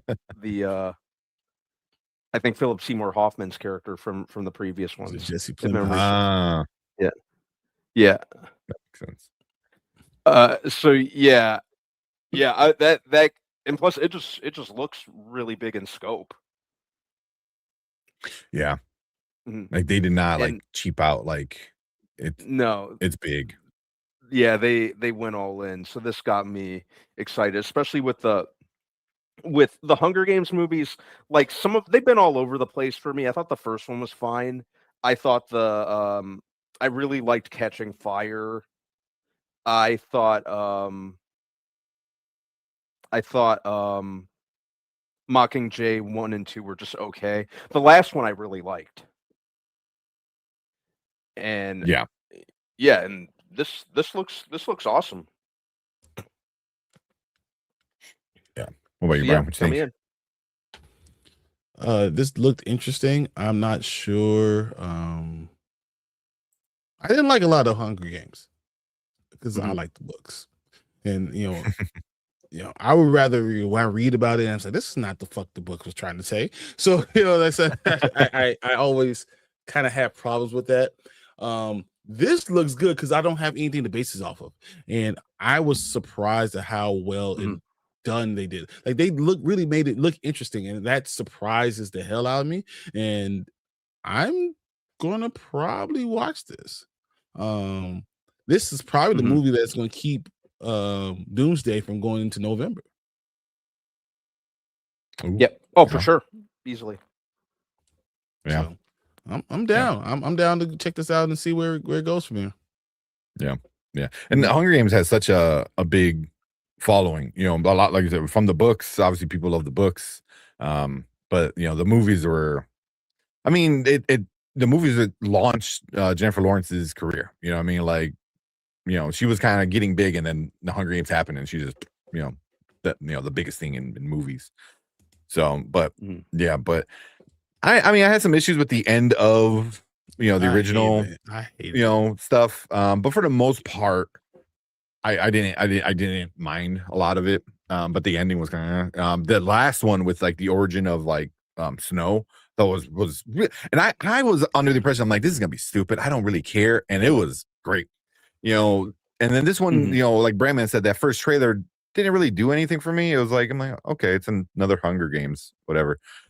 This trailer though, man, like this knocked it up a notch and like really showed off like, oh, we're not messing around. Like here's all the players, here's how it's gonna look, some action. Yeah. This looks good. And it's gonna make a ton of money. Just it's a Hunger Games movie, and if it's like a good movie, yeah. How much did Yeah. Ballads of Songbirds and Snakes make? Ooh. But 650? I'll say this makes 650. Yeah. Well, how much did the Songbirds and whatever make? No, I have no idea. I don't. I was just. I thought you were like looking up. Yeah. I mean, they're not $1 billion movies. They're definitely interesting ones, I guess. Yeah. They're movies that are gonna make their budget back, and it's gonna keep people, making more sequels. Songbirds and Snakes made not enough to even Oh my tell us, God. huh? Way less. Close, not even close. These Hunger Game movies didn't make a lot of money at all. That's crazy. None of these made a lot of money. Yeah, that How much song, do you think the first one made? That one I probably didn't make that much. The first one probably it made 695 million. Wow. Okay. Okay, so it goes that one, then Catching Fire, 865 million. Yeah, that makes sense. Mockingjay Part 1, 758 million. Okay. Michael J. Part 2, 664 million, going down. That makes sense because that one had a lot of issues in that movie. And Ballads of Songbirds and Snakes, 361 million. So I'm going to say it makes 400. I think it's gonna make more. 50 million. Yeah, I think it's gonna make more than Songbirds and Snakes. Just because I think Songbirds and Snakes, I don't think they did the marketing right. I don't think they did the marketing. Me neither. The marketing seemed so like under the radar. Yeah. But you don't think that part of this is just the fact that there's other movies and franchises that have just surpassed it now. So Hunger Games get you in your foot in the door, but unless you're a great quality movie, like great, you're not going to make the money anymore. Yeah. Also, Mom Bear's right. The whole Rachel Zegler, the press tour kind of thing. Yeah, the whole white stuff, the stuff she was saying, probably pissed off a lot of people. Yeah, people don't like Rachel Zegler, like Lauren said, so that probably affected it a lot as well. Plus, but even like for me, is like a story I was like, I really don't care for. Yeah, just like I really didn't care to hear this story, but. But Haymitch is a character I think people like and would like to know more about. Yeah, and it brings it closer to, the original. I was gonna say trilogy, but I guess trilogy because but yeah, it brings it closer to that. So I think more people will be more interested in to see like all these characters before they get to that movie kind of thing. So I'm with it. Yeah, but that looked good. That looked really good. But we'll see. We'll probably get at least a couple more trailers.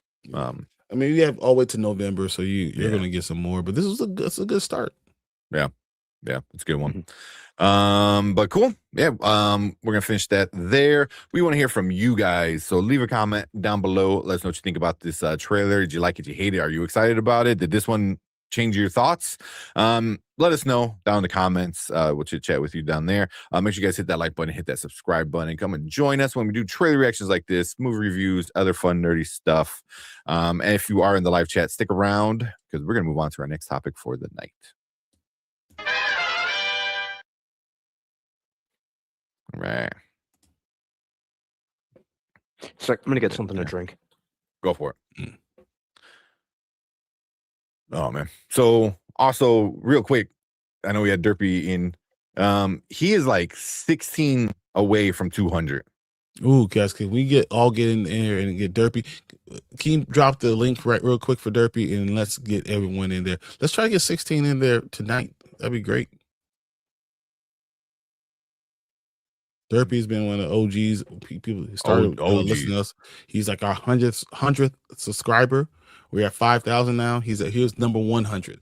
So if we can get him up there, please, guys, just go and subscribe. He's great. Appreciate him. So let's do something to show him how much we appreciate him. So if you guys can do that, that'd be great. He was number 100, but he was really like number one. You know what I mean? Because like it was just most people of that first 100 were like friends and family who never really interacted on our channel. Derpy was like one of the first guys to actually like come in and hang out with us, so we're just not talking by ourselves. Like he was the first person we would just talk by ourselves all the time and just man. Yeah, he was the first chatter. So he does some sports stuff. He's a big Steelers fan. So if anybody's a Steelers fan, he does a lot of sports stuff. He does obviously movie stuff. Guys, thank you so much. You said Tamika, Travis, Mama Bear, you guys all did it. That's awesome, man. You guys are awesome. Yeah. So he does, like I said, he does a bunch of stuff. But let's see. Is it mostly live? I think he does a lot of live stuff. Because he did the CinemaCon. He'll probably do CinemaCon later. Talking about DC, a few days ago, about a week ago. A bunch of DC stuff. Do you believe we're getting reactions? The trailer for Doomsday Thursday? Do you believe it? That's the rumor they're saying. That's the rumor they're saying. I mean, I can see it just because of CinemaCon. Like, because you can't hold it off anymore. Yeah, at least you need to get a good teaser going. A good teaser where like, you need to prove to the theaters, because that's But what you already CinemaCon's mainly for, is like, hey, theaters, like, this is gonna make you money. This is gonna make have you a you lot of money. already done enough teasers for this thing? Yeah, but do those count? I mean, they're like They're teasers. literally teasers. That's what they said. You said good teaser. Those are Yeah. literally teasers. That's what these Yeah. are. Yeah. I think you might get more of a, because those are like what, 20-ish seconds, 30 seconds or something like that. So yeah, I can see them doing a good thing. Probably not as big as when's D23 this year. I think D23 July? is gonna be like the big one. I think so. August 14, 15, 16. That's almost during so that's right after Fan Expo. Yeah, for us. Yeah. Also, I'm like really pissed off at Disney right now because how what's his name? Let me find his name real quick. They induct different people into like their Disney Hall of Fame. I forgot what they call it or whatever. And there's a big push for Jim Cummings, who obviously did Winnie the Pooh. He's done countless freaking characters for he's Pete the cat, from Goofy movie, all that stuff. He's done countless. Darkwing Duck. He got snubbed again. He did not get into like this honorary Disney like Hall of Fame kind of thing, which is total bullshit. Why? That's blasphemous. 100%. Like he's been in the voiceover game for so long. Yeah, I mean the dude has. If you can think of a Disney movie, there's a good chance. Yeah, someone. He was in it. He was in it. Yeah. So yeah, I was kind of like upset he didn't get inducted, or is going to be inducted this year. I was like, Disney, what the hell are you doing, man? I was like, yeah. But you never know what Disney's going to do. You never know how they're going to react to stuff, and that's the hard part about Disney. Yeah.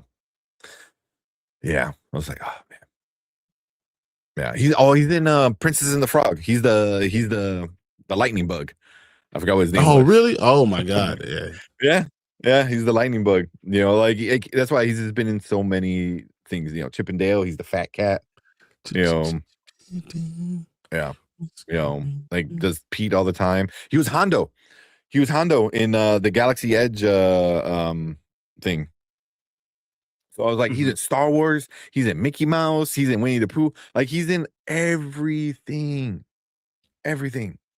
So Doc McStuffins, I guess he's Winnie the Pooh in I guess, but yeah. So yeah, that's his blasphemy that you don't put somebody of his like record of not putting him in there. So there's a big petition, of getting Jim Cummings inducted. Like they need to do it. Like don't wait till this man's dead. Let him enjoy it. Let him like. That's the worst, man. And everyone waits till the last second to give people their flowers. Yeah. I hate that. Yeah. So if you can think of like any animated thing, there's a good chance he's in it somewhere. Yeah. He was in Gravity Falls. I didn't even know he was in Gravity Falls. I obviously love Gravity Falls. I don't wear my hat that much anymore. I was like, where's the hat? Yeah, it's over there. Well, I got two hats. I got like the bootleg one I got off Amazon, and then at the thrift store I found the official real one, like from the show. But I got like all the books. I got there's a new book that's coming out. I'm gonna get that. So Gravity Falls is great. I can't wait to watch it with my kids. So yeah, but yeah, a little side rant. D23 Appreciate August. They might do a trailer 4 months to the movie. Yeah, that's when they're gonna do. He's like, boo. The last. That's when they're gonna do. I last think the big one. trailer. Yeah. Yeah. During their event, it's gonna get so many people like hyped up for it. Oh man, yeah. So Kevin says Miley Cyrus, Angela Bassett, James Cameron, Harrison Ford all got Disney Legend awards. Yeah. Also, yeah, crazy that the voice of Scar is not in the Hall of Fame. So Dude, when what's his name? The guy who voiced Scarred, Michael Jeremy Irons. Jeremy Irons. Mhm. When his voice started messing up, they called Jim Cummings, and he filled in for some of the singing roles and stuff like that. So it's that's like, awesome. he's the dude you call because he was one of the voices of the Laughing Hyena. He was in that.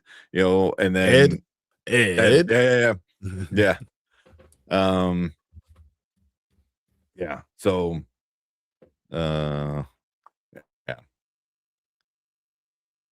So he was the singing voice for Scar. Mhm. Yeah. So be prepared for a chance of a lifetime. Be prepared for sensational news. A shiny new era is tiptoeing nearer.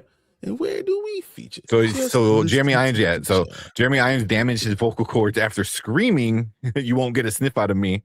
And then Jim Cummings had to come in and That I didn't know. and help out. And then later he reprised the role of Scar in The Lion King 2. Be prepared for the chance of a lifetime. Yeah, man. Now I want to hear. I want to hear. Be prepared. Now. Thanks, Tank. You ruined it. I want to hear it now. Yeah. So yeah, Jim Cummings at the end of Be Prepared because of that. So I'm like that. He's the dude. You're like, oh shit, man. Our one of our main stars lost his voice. Jim Cummings. It's like he's the dude you call when you like are in a pinch and you need somebody. Yeah. So yeah. So it's a shame that they got to do the honor thing for him. Mm-hmm. All right. All right. CinemaCon. I do want to watch the Runner teaser trailer. I think that's fun too. Yeah. You want to check that one out? Yeah, let's do that too. Okay. Scar's an idea for cosplay for you, Brian. Dude, I would be Scar 100%, except I think I'm too big for Scar. Mm-hmm. Think so? I think I'm too big for Scar because Mufasa is so much bigger than Scar was. So I don't know how I can be Scar. Like you would have to do it before you cut your hair, because then you can put like some like wire stuff and kind of have it so like it's almost like a mane, like something like that. That'd be pretty cool. It's hard to see me doing Scar though. I just feel like he's more slender, and if I'm down to like 230, then I can do it. Do it. Yeah, you have the mane exactly. All right, Collector. Have a good night, man. Oh, we're gonna watch another trailer. Dang. Yeah, we'll watch more trailer, and then we can get into CinemaCon. Then we get into the Maul. Yeah, hopefully we get to Maul, because we need to talk about Daredevil leaked trailer. That's leaked stuff. That's in the Avatar movie leaked. That was stupid. So I mean, there's a lot of stuff to talk about. So. Yeah, I have to finish reading about it, because if anybody has the link to watch it, please send it to me, because I will 100%. Who was watching it earlier? Was it she? Or was it? It might have been Cleves or Cleves might have done. Yeah. Yeah. So if you got the link, like let me know, DM me or something like that. But yeah. All right, let's watch this Runner teaser trailer. Let's watch this. You guys will like this, and then we get some other stuff. Okay. Let's go. All right, what is up? Welcome to the Spoiler Kings. We got another trailer reaction for you guys tonight. This is the Runner teser trailer. Yeah. So you have Alan Richardson. It's going to be a lot of fun stuff about this. He's just let's watch this. You remember who else is in it, Brandon? Owen Wilson, right? Owen Wilson, yes. So Alan Richardson, Owen Wilson in the trailer. I think this is going to be fun. So I just want to see it. I want to check it out, see what you guys think about it too. So let's do this. Yeah. Okay. Let's jump right into it. Yeah, wow. And let's is What the hell was that? Yeah, what did I just watch? it's basically like I like the transporter kind of like A non-good transporter? That's what it looks like. A non-good Yeah. transporter. it looks Yeah, you know, doesn't look horrible, but it definitely looks not great. not great at all. What are y'all talking about? That looks horrible. That It looks like terrible. it looks pretty bad. That I've, doesn't I've look horrible. Yes, it does. I've seen this movie so many other Yeah. times. Yeah, 22 miles. I see that. Mhm. This looks like a terrible John not Q. wild. It could be a terrible. It's like this. No, is it's like a Jason Statham light. You know, it's like, hey, we're Angel Studios. the But- almost transporter. We need to start doing some other stuff, you know. So Dude, yeah, because they're doing like Animal Farm as well. And then they're doing this, and I'm like, okay, you know, like you know what we need Alan Richardson to get more money. Mhm. yeah. But I know he's pretty religious, and Angel Studios was started as a very, you know, like a religious kind of studio. So I don't know if he's like, you know, helping them out or signed a contract with them or whatnot. But because this is like what his not third good. Yeah, movie with the studio. dude. Yeah. Maybe he did a 10 picture deal and he has to keep it going. I don't know. But that It did looks not like- look good. It looks like it's gonna be kind of like goofy, you know, very silly, actiony kind of stuff. I couldn't even get a read on the tone because it looked like it was trying to be super serious at certain points, and then it looks like it's Mhm. trying to be like a buddy comedy, buddy action comedy at times. Yeah. And then it's supposed to be like a medical drama. Like, what is going on? What is this? Yeah. Yeah.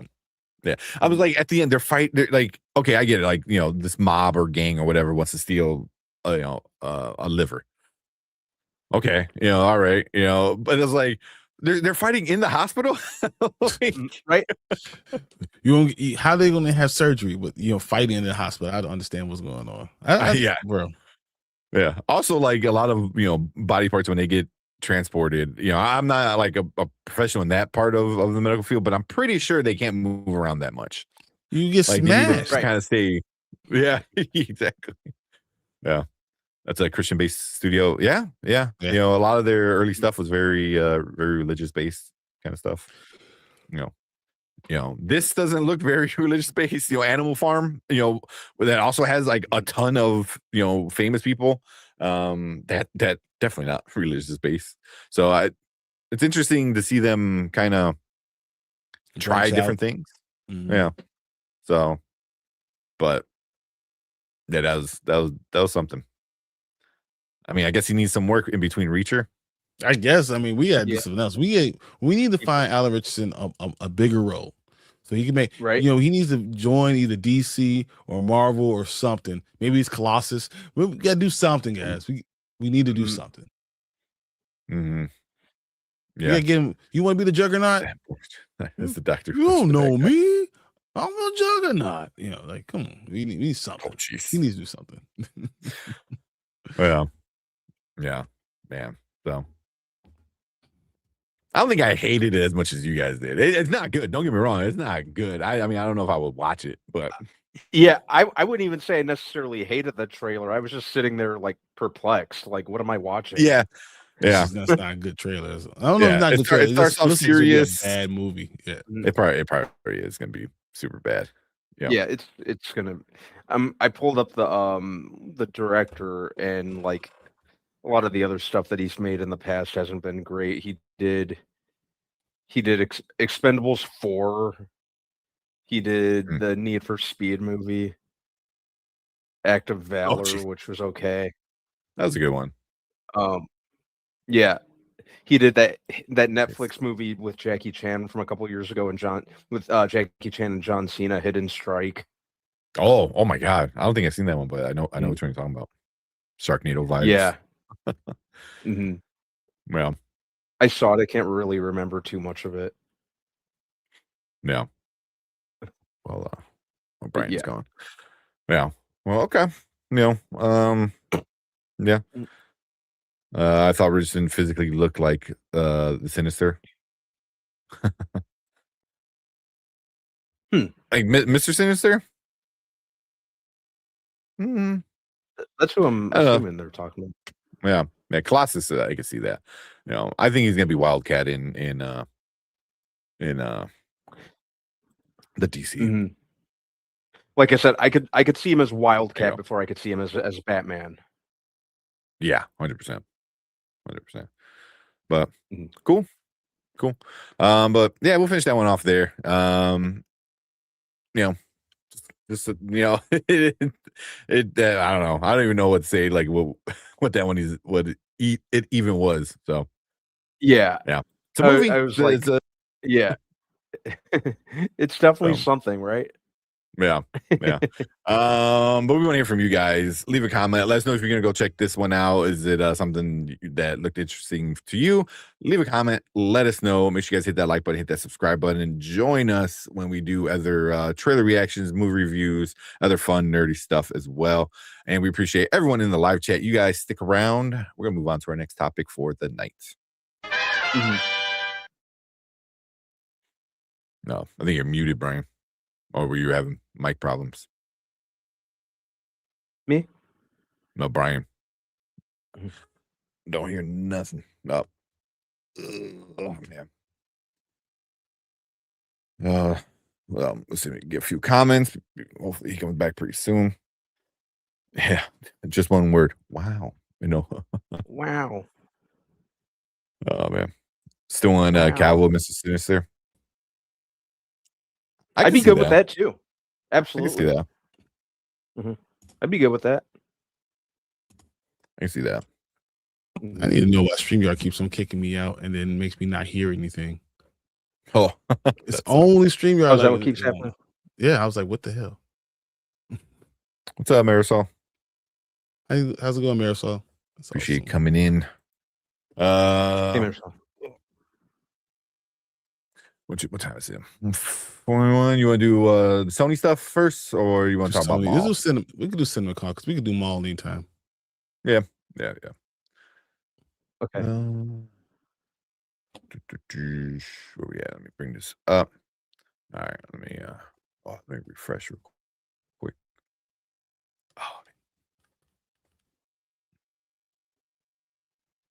All right. Let's go. I won't be able to bring anything up. It's not a bad thing, but there's not much, a few shots of one movie, but nothing crazy. All right, let's talk some CinemaCon. StreamYard doesn't like you cheating on it with Anzo's team move. StreamYard. Dude, it doesn't make any sense. Ever since I had both of them, something happens all the time now. I'm like, what the hell?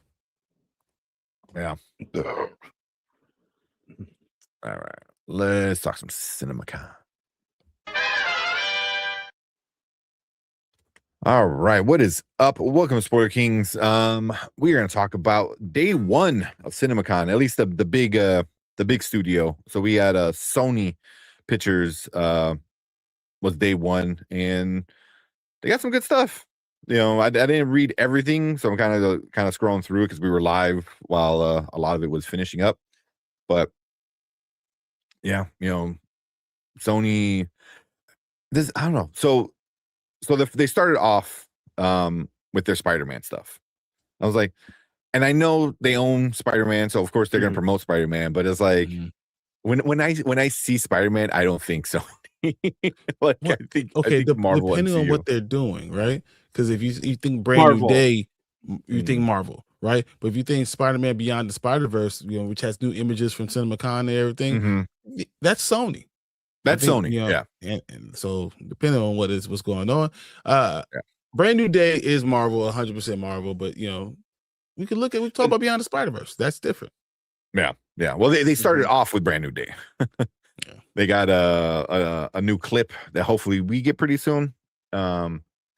But yeah, the clip starts off with in a coffee shop, Peter listening to Ned placing an order, and he tells someone on the phone that he will call them right back. Ned leaves and follows them out, turns around Turns out Ned is going to a party, brought some drinks, and Peter walks in and tries to blend in. So we kind of seen that in the trailer already, right? Yeah, we already saw that. Yeah, In the trailer, he walks around uncomfortable, blah blah blah. He sees articles on the wall of Spidey and other things, and it's revealed to this is Ned's room. So Ned is a huge Spider-Man Spidey fan. So makes sense, But we also learned that Ned knows Spider-Man, saves him and his friends a few times during high school, and ever since then, he's been trying to find out who he is. He doesn't want to tell the world his identity. He just wants to say he wants to thank him, and to do so, he's credited an app called Spidey Tracker. I like that because the Spidey Tracker is from the games, So Yep. I like that. He's turning Hobgoblin. The game, yeah. But we learned that Ned knows Spider-Man is from Queens, and two prime suspects would be so to him, there's two people that could be Spider-Man: Flash Thompson and Martin Starr's Roger Harrington. So that's who Ned thinks it is. Yeah. Then MJ's walking around complaining, and she notices Peter standing with some flowers he brought and says, "Nice flowers." And he responds by saying, "Thanks," introducing himself as Maynard or whatever. Maynard. Yeah. And then it's confused as why Maynard is here. Yeah, and he's like friendly neighborhood or neighbor. Yeah. So trying to just kind of skip around. So MJ's boyfriend, who's played by Ahsoka's E-Man Asafidi. Ezra. Who's Ezra? Whatever. Yeah, Ezra. Ezra. He's like, the wait is over. He follows it up with "You can't save everyone," to which MJ says, "I can try," and then tries to kiss her, and Peter is not happy. 100%. See that? 100%. Yeah. And then we get a quick sizzle reel of Spidey leaping off of buildings, other stuff previously we saw in other trailers. Damage control, pointing guns at Spidey. Like, give me a sec, I'm not in high school anymore. And he flips and swings around, takes them all down. Yeah. Yeah. So are we gonna get peak Spider-Man in this? I don't know. Yeah. That's what I'm hoping for. I think we might get the most comic booky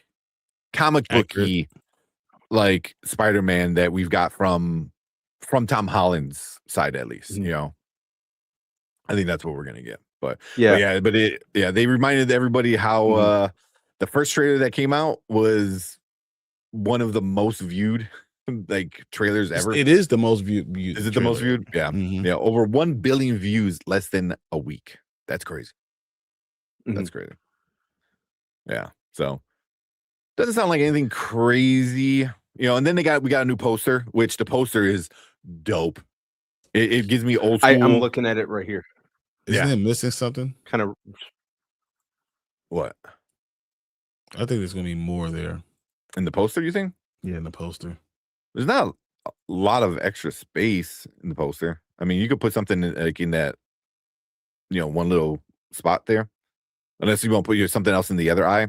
Because it's a close up on the his mirror of the face. eye. Because you see, MJ. On one. I think there has to be another. Well, I guess it's the city in his eye. So I guess that's something. I just feel like there's going to be something else there. Could be. It's not just about being Spider-Man or MJ. There's so much more going on in the city. There's so much going on with his own aspect of who he is. His next life cycle. Yeah. So that's a lot. I mean, there's already like a bunch of speculation where there's like that one shot of Spider-Man is in the air and all like the hand people are coming after him, and people notice they're like, some of those ninjas aren't going after Spider-Man. Like it looks like they're going after other people, and there's a lot of space under him. That would make sense. It would be other characters, So and they've done that before. They've done that in No Way Home kind of thing. He landed and you're like, oh well, there's obviously somebody else there because some of these characters are looking other directions besides Tom Holland. So but yeah, I mean, Sony went big and got their Spider-Man brand new day. Like we're gonna promote our $1 billion movie. It's like, is it really yours? Yeah. VB, did we talk about the Michael Colter yet? Not yet. And now I was kind of wondering if we should talk about it right now because it could play into the movie. It's a brand new day too. It's a brand new day. Mm-hmm. We could talk about it. Yeah, because it kind of talks about the ending of Daredevil, which kind of falls into what's going on in a brand new day. Yeah. So I know I sent you guys. I don't know if you guys had seen it before, but Mike Colter, the guy who plays Luke Cage, put a post on, I believe it was his Instagram, and deleted it pretty quick. But obviously, it's the internet, so as soon as you post it, that's it. And it's a picture of him. I believe it was Karen and Matt. Daredevil, and they looked in a place where you're like, okay, that looks interesting, but Daredevil was in an orange jumpsuit. So, yes. A lot of people are like, oh, are we gonna get Daredevil in jail? Because that's also from the comics. Yeah. And then if because the hand is tied to Elektra is tied to Daredevil, so there's that connection. And there's a scene where it looks like he's in a jail fighting the hand. So it was like, is he gonna save? Is he gonna pull out Daredevil? I was like that's a possibility. So yeah, but the whole thing is like it definitely kind of spoils a little bit of where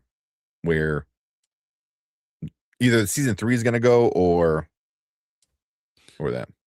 And even the idea that, so we say that Daredevil's not going to be in Brand New Day. Does that mean that Charlie Cox is not going to be, or Matt Murdock, was not going to be in there? Yeah. It's all like the wording, the way they put it. Interesting. Yeah. So, and then what about the, could be it. Did you even, what do you think about the gold shirt? Maybe that's a homage to him running for mayor. Yeah. That's another big one too. I feel like definitely. Which makes sense. If this season ends the way that a lot of people think, where Fist is not going to be mayor anymore, it creates an opening. And Luke Cage becomes mayor in the comics. He does. So it's not like anything crazy. So yeah, I like that. Yeah. You see the hand and what they were. Yeah. I don't think that's that bad of a spoiler. Is it really a spoiler? Like, is any of this stuff like really that bad? I don't think any of that is surprising. We've all talked about these things I don't think before. it's bad. Yeah. I don't think there's anything bad about it. Everyone anyone who follows this sort of thing had to have known that that this was coming. It's been one of Hollywood's worst kept secrets, one of Marvel's worst kept secrets. People knew that this was coming. I don't know why they're pretending like they didn't. Yeah, that ain't it too early for him to run for mayor. It is a little early, but it depends on what happens with Jessica Jones. Knowing that you're going to have Defenders in season 3, how does that work? Can he be a Defender and be mayor? Is he doing it because he has a daughter? Like, there's a lot of questions to be asked, going forward. Yeah. I mean, because there's going to be obviously like some kind of time jump, because if he has a daughter, and then we got him from the Netflix stuff, so, it's not too early. And it's a great way to bring him back in. It's like, oh, this dude's going to run for mayor. So even though he was just a crime boss at the end of Daredevil, of Luke Cage season 3, you can explain that. I think you can explain that like pretty quick. Like, oh, he didn't like that life, so he tore it down and he's becoming, I don't know.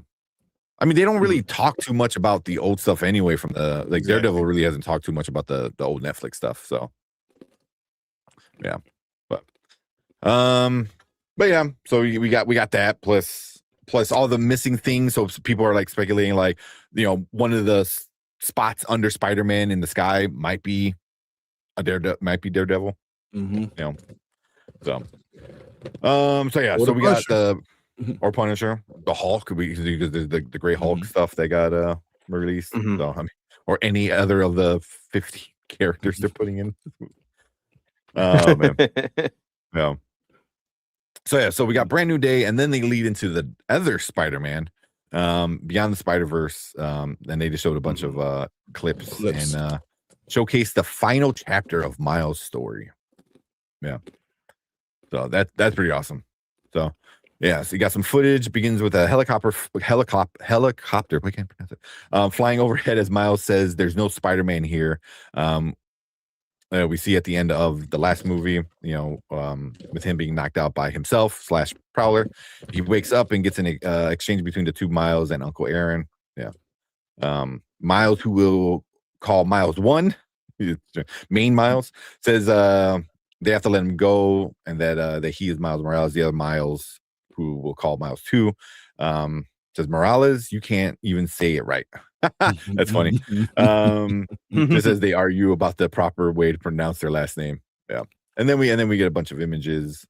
We got, so of course it looks awesome. It looks like all the images look like the first two movies. So, and you see Hobie was saying that thing that says "Save your dad." That's kind of cool. Yeah. So then Miles 1 tells him that his dad will die in 2 days, and he explains, that it's a canon event to Miles 2 and Aaron, and they both think that he's crazy. So, Miles begins to glitch again. Miles says, "You're pretty mouthy for a guy chained up to a bag." So I think wasn't this like a post-credit scene? I feel like we've seen a lot of this stuff. No, we just saw him tied up. We didn't see everything Like else. any other stuff. We just saw him tied up. Yeah. So yeah, he uses his powers to blast free, and then cut to a montage of Gwen waking up and Miles fighting himself. Peter B. Parker shows up and hands baby May to Spider Ham, who says he'll gladly watch over her. He's all out of milk. Yeah. Then you get footage shows the return of Kingpin, glimpses of the Spot, Spider-Man 2099. Real saying to Miles, "I asked you to be tough. You're not tough. You're strong." And then we got a date. Spider-Man Beyond the Spider-Verse will be released June 18th, 2027. How many years has it been since we had Across the Spider-Verse? So many. By the time it comes out, it'll be 4. Yeah. 4 years. And we were funny because it was supposed to be that we didn't have the quickest turnaround ever for a Spider-Man movie. It was going to come out. It came out, and it was supposed to come out right away that May. 4 years later, still has to come out. Friggin' the strike and Sony not doing right by their employees messed that all up. When did the first one? The first one came out 2018, December 2018. 2018. Yeah. And then 2023 was Across, and then 2027. 4 years later. Yeah. Dang. It's gonna be ready out, guys. Next May, we'll have it ready. Thank God it's animated, because if this was live action, like, how old would they all be by now? But at least we got a day. At least we got a day. We got some pictures. We got some first looks and trailers and stuff like that. So pretty happy about that. I mean, that's a good thing. Yeah. They said it feels like a decade ago. It's going to be 9 years since the first one, so not that far off. Yeah. Or she said her Jean Grey might turn Hulk into Grey Hulk in the movie. I did heard that too. Or I heard she might turn him to Savage Hulk. Yeah, unlock like go in his mind and split him again or something like that. I like that. I don't know if I care for her turning him into a Hulk, because we already seen that in Ultron, where just what's her name turns him. Yeah, but yeah, and like why would Jean do that? Yeah, I can see her maybe trying to help, and then she screws it up, because Hulk is so powerful, and then you just like kind of cracked open the door for him, and he just took over. So that makes sense. I see that. Yeah. Oh man. What else we get? So we got a Bloodborne. He's getting an R-rated animated film. Mm-hmm. So, yeah, Nice. yeah. So I guess that was considered a big surprise. Oh, it's produced by Jacksepticeye. Oh, Huh. Yeah. I guess he's like, Markiplier made a movie. He goes, oh, I got to do it too. So, yeah. So he's super popular. yeah. You know. So we got that. We got Jumanji open world footage shows how the game has entered the real world. Yeah. Mm-hmm. So this is the movie that we're gonna get in December. This year, early December, December 25th on Christmas, 2026. That's crazy. Didn't they move? Didn't they move the date up by like a week or two to avoid Doomsday, or presumably to avoid Doomsday? Didn't they move it up to like closer to earlier in maybe I thought it was early in Yeah. December. I thought originally it was. Yeah. Because I got in here because I'm on IGN and they're talking about it and they said they were showing a hilarious clip and from the film it's set to be released in theaters December 25th, 2026. You know, no, you're that's right. What it says. Yeah, I got it pulled up. Yeah, they're gonna move it though. Like you said, they're gonna move it early December. You know, if they know it's good for them, they will. Yeah. I was like, yeah, all right. You got The Rock and Kevin Hart. I was like, you really think Dune and Avengers? Like, no. Yeah. I mean, it's gonna make his money and it just be what it is. So it sounds okay. You know, video games characters are running around the real world like clumsy old characters. You know, they see moments of Bravestone and Kevin Hart's mouse yelling at each other in Spanish. You know, because it says a repairman is fixing an old game. You know, they see animals on the loose in the real world thanks to the events of the last film. And then Danny DeVito's Eddie is shown, you know, calling the kids into the restaurant.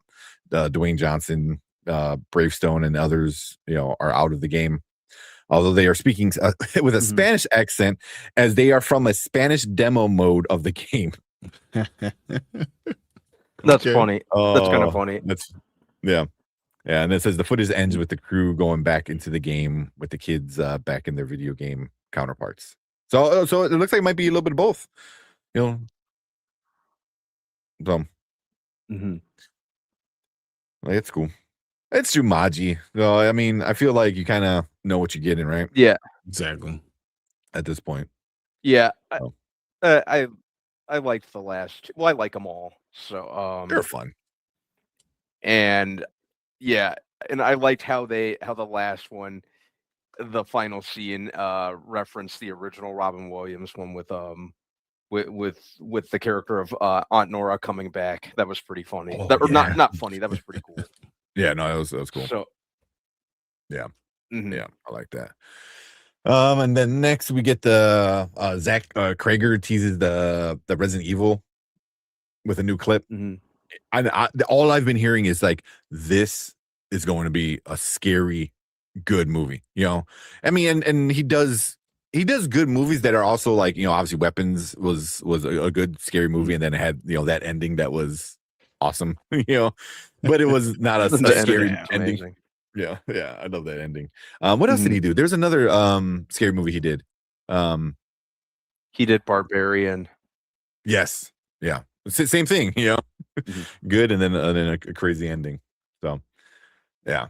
The only thing that's rubbing me the wrong way about the Resident Evil movie is they're saying it's going to have like virtually nothing to do with any of the games, aside from it having zombies. I'm like, I like this dude's work, but if you're gonna detach yourself or distance yourself from the games that much, why even call it Resident Evil? Exactly. Don't do that. Don't call it that then. Yeah. I mean, we already got disconnected movies with the last 8 of them. Yeah. Yeah. I'm inclined to extend him a lot of goodwill because I really like his work. But and I really liked the idea of him doing a Resident Evil movie. But when I'm hearing, it's basically gonna have nothing to do with the games, none of the characters from the games, it's gonna be its own animal, I'm like, Just call it something else then. Why are you calling it Resident Mm-hmm. Evil? Umbrella Academy or Umbrella City or something to that effect. Mm-hmm. Yeah. It's not Resident Evil, it's just something. It seems like a side story. Yeah, like, you know, I hope there's something connecting to the games. I don't want Resident Evil in name only. Yeah. Like I said, we already have that. We already have Resident Evil in name only. You know. Yeah, we have like 12 of them. It was you know, I don't even call those Resident neutral. I don't even call the last ones Resident Evil. That's Paul W.S. Anderson's Look How Cool My Wife Is.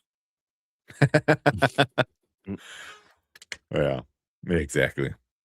What was the one girl's name? Wasn't it like Walmart or Target or something stupid? Something like that, I think. Yeah.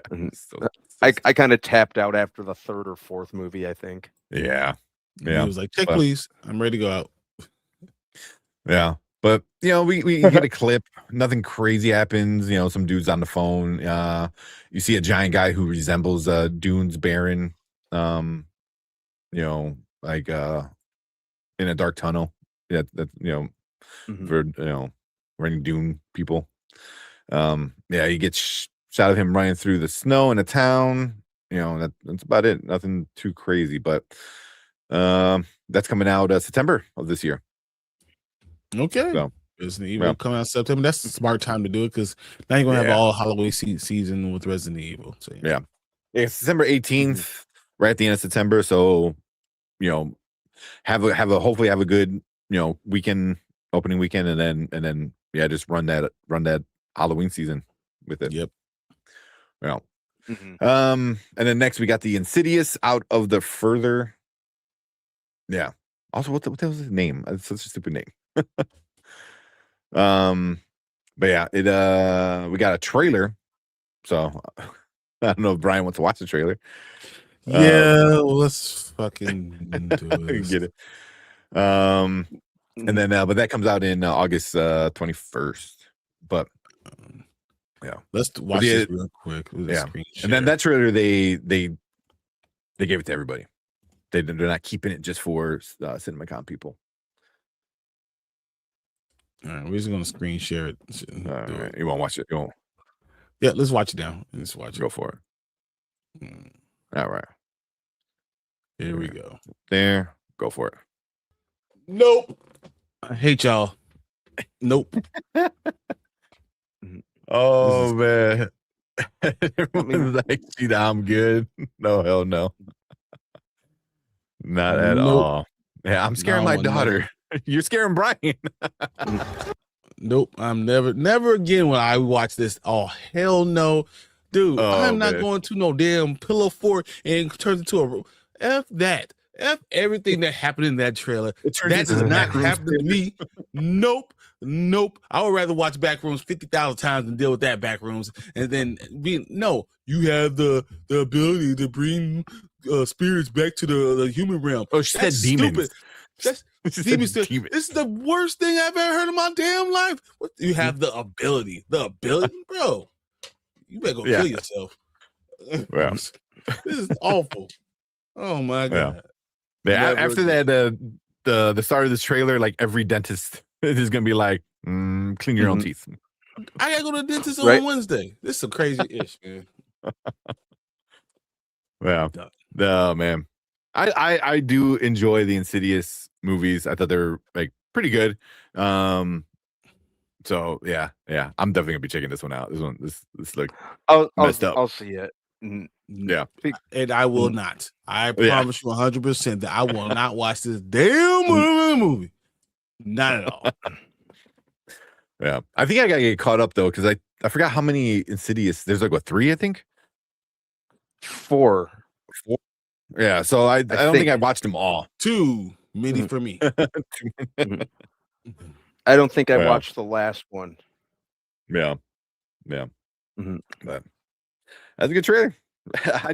So they showed this trailer in CinemaCon.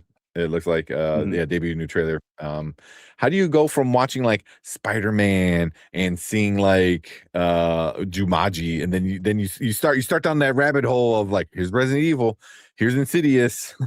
Like, Can you imagine me being at CinemaCon and getting up and like, nope, we cannot do this. No, I'm yelling at everybody. Yeah, Platform Mystery becomes amazing. She explores. That's why people stuff. Man, 100%. Yeah. Nope. Yeah. Oh, I want to go investigate. What the hell is investigate? Can we tip Brian Dennis to play the tiptoe? Dude, I would. See, no, so you know what? I would be my dentist. I would literally be up with my dentist. Done. If I knew your dentist, I would be like, hey, can you just play it in the background at some point? They know.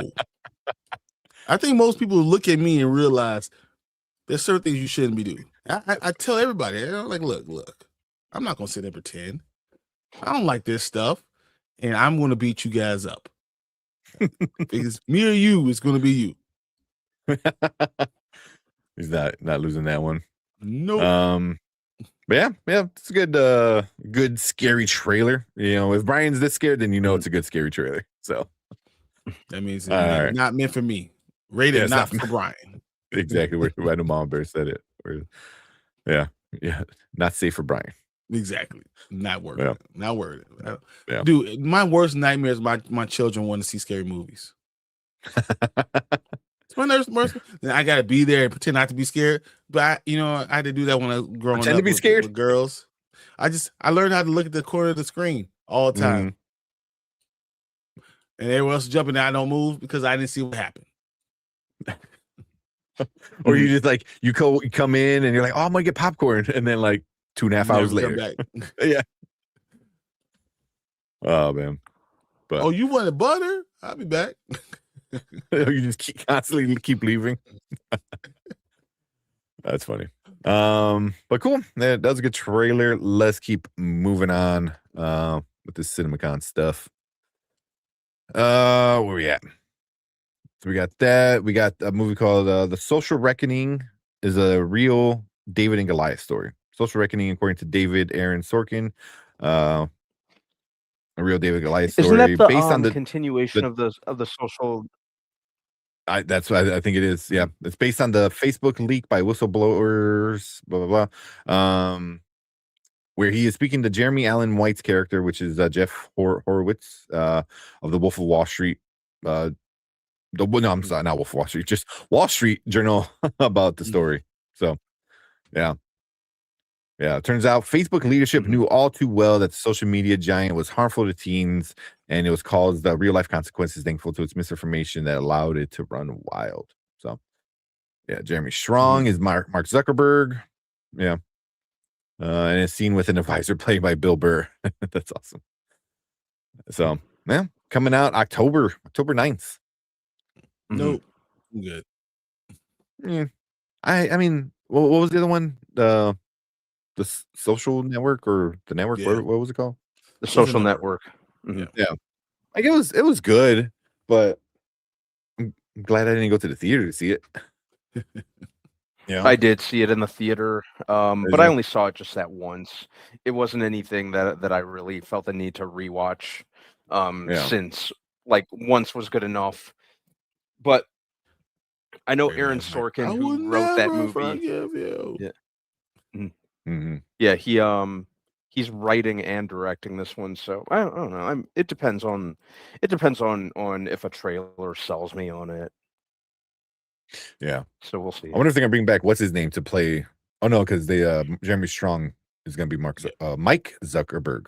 Yep. Mm-hmm. I don't know who the hell Mike Zuckerberg is, unless they mistyped. Me neither. Yeah, looking at this, it's it gotta be Mark. No, it's Mark Zuckerberg. He's playing. Yeah. I'm looking at the cast right here. Yeah, completely new cast. It looks like. Yeah, which makes sense, because that was the beginning of Facebook, and now this is like, everyone realizing Facebook is messed up. Yeah. Mm-hmm. So yeah, probably do pretty well though. I'm more excited about the next movie. Yeah. 100%. Mm-hmm. And then they announced that the Legend of Zelda movie has officially wrapped filming. It's like, yes. There weren't any new details, images, or footage. Sony did confirm that filming has officially wrapped, and work progresses on the film set to debut in theaters of May 7th, 2027. 2027. So we're gonna get Zelda this across the Beyond the Spider-Verse. Yeah. Mhm. Yeah. 2027 is gonna be the juggernaut. It's the juggernaut of movies times. Yeah, it's gonna be another like really banger year for movies. You know, because this year's gonna be really good. Next year's gonna be really, really good. So also I watched somebody talk about the Mario movie. You know, we all kind of have our feelings about the Mario movie. Somebody brought up a good conspiracy theory on why it has felt so overloaded. Their theory was they wondered if Illumination saw somebody else got Zelda, and they're like, oh, we need to claim as much as possible in this movie. And so it kind of became an IP grab, where it's like, we want this character, and they just started just grabbing every Nintendo character, you know. It's a cool theory. You know, it would kind of explain why we just get an overload of so many stuff happening Nintendo without characters. anything crazy, like just stuff, no story. Dude, like we're just going to try to grab as many people as we can. Yeah, because there was like Pikmin. You know, the little, you know, they were in the little ship. You know, there, you know, that's another, you know, Nintendo, you know, very popular game there, and there was a lot of other things going on that were just like, you know, so it's an interesting theory. I can see it happening. It's a very corporate thing to do. You know, they're like, they took Zelda. Well, we're grabbing everything else in this next movie. You know, so I can see that. But yeah, so we got that going. Then we get the Helldivers gets an update. So that's coming out November 10th, 2027. The director is going to be Justin Lin. He was in Sweden meeting with the game developers. Yeah, so that's pretty awesome. He shared that Helldivers balances satire with humanity, and the only person who I think can pull this off is Jason Momoa. Ooh. Momoa has previously revealed as the star of the film, and we all know he'll be playing a soldier battling aliens on behalf of humanity. So if anybody's ever played Helldivers, I think he's the only only casting. He's the only person they cast so far. Yeah. So I don't know if you guys ever played Helldivers. I haven't. No. It's very I haven't played Helldivers. It's kind of like Starship Troopers in the sense of like the whole propaganda kind of thing. You know, is like, we're gonna spread our democracy throughout the galaxy. You know, it's like, so there's a lot of like funny, goofy lines when they're about to like nuke somebody. They're like, you know, like, I forgot what they say, but they're like, oh, taste our democracy, you know, and it's like, then they just kill a bunch of people, you know. So it's very like propaganda, over the top, kind of silly. So him saying, you know, it needs to be satire with humanity. I guess I think that's a good way to do it. And Jason Momoa is just, he's awesome. Yeah. So, yeah, he's a lot of fun. Also, I saw this real quick from Ace, talking about the Link. He goes, the big debate: should Link talk? I think he has to. I think he has to. I think that's no matter what you do, somehow he's gonna have to talk. Yeah. I think you do some nods to him about to talk, you know, and then like you get like, you know, your fairy like, hey, listen, you know, like something like that. You know, I think you get some of the nods of him making the noises, you know, all the kind of noises. But I think he has to talk. It's a movie. For the movie to work. Yeah. He has to. All right, we're coming up to the end. So we got TriStar shows off Clara and the Sun, the Nightingale and Grand Gear. So 3 big films. Taika Waititi is going to do Clara and the Sun. Will debut this year, October 23rd, 2026. It follows artificial friend Jenna Ortega, who wants to find the perfect home when she's chosen by a girl named Josie, which is Mia. Thiara, and her mom Amy Adams. So is this basically Megan?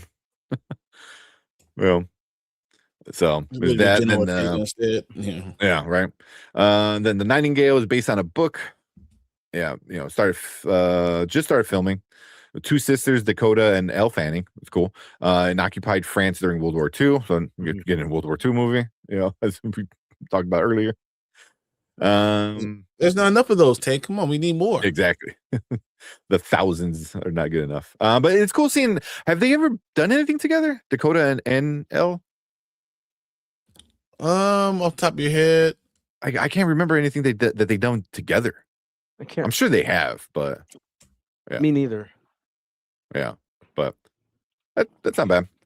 It's based off a book too, so I'm assuming the book was like super popular. So Mama Bear said, democracy propaganda movie might be a little on the nose. Yeah, I mean, but that's the whole thing with Helldivers was like, oh, this might be real. And then Grand Gear will open up February 18th, 2028. So that's definitely down the line. Produced by J.J. Abrams. They saw the first clip. That's crazy. That comes out in 2 years. Is giving a big Pacific Rim vibes as we saw giant robots and armored warriors fighting kaiju in the city. All right, I'll take that. I'm always down for giant robots and kaiju. So yeah. Same. Yeah. And then they finish things off with Bud explores what happens when plants break their rule of not talking to humans.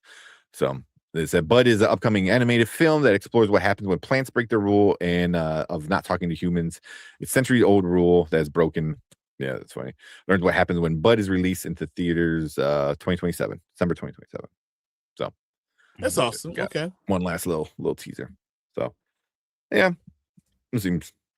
I'm assuming it's gonna be a kid movie then. Plants talking. Exactly. So, yeah. I'm getting Hoppers, like kind of Hoppers, conservationists kind of vibes. Like, don't kill me. Before, yeah, but good. Hoppers before it comes to success. Hoppers was okay. I didn't mind it.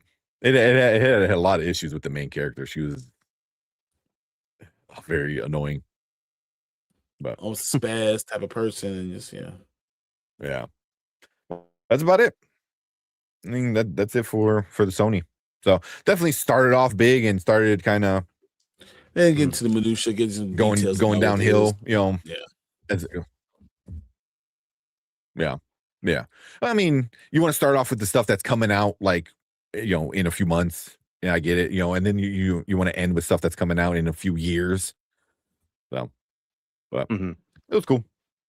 That's cool. They did a job. Sony does they did a pretty good job. I think it gave everyone a little bit of everything they wanted to see. Specifically the Spider-Man stuff, both movies. So, down for that. But cool. Yeah. So we got Warner Brothers is still happening. Was it Disney? I think it's got a day. I haven't looked at the full lineup.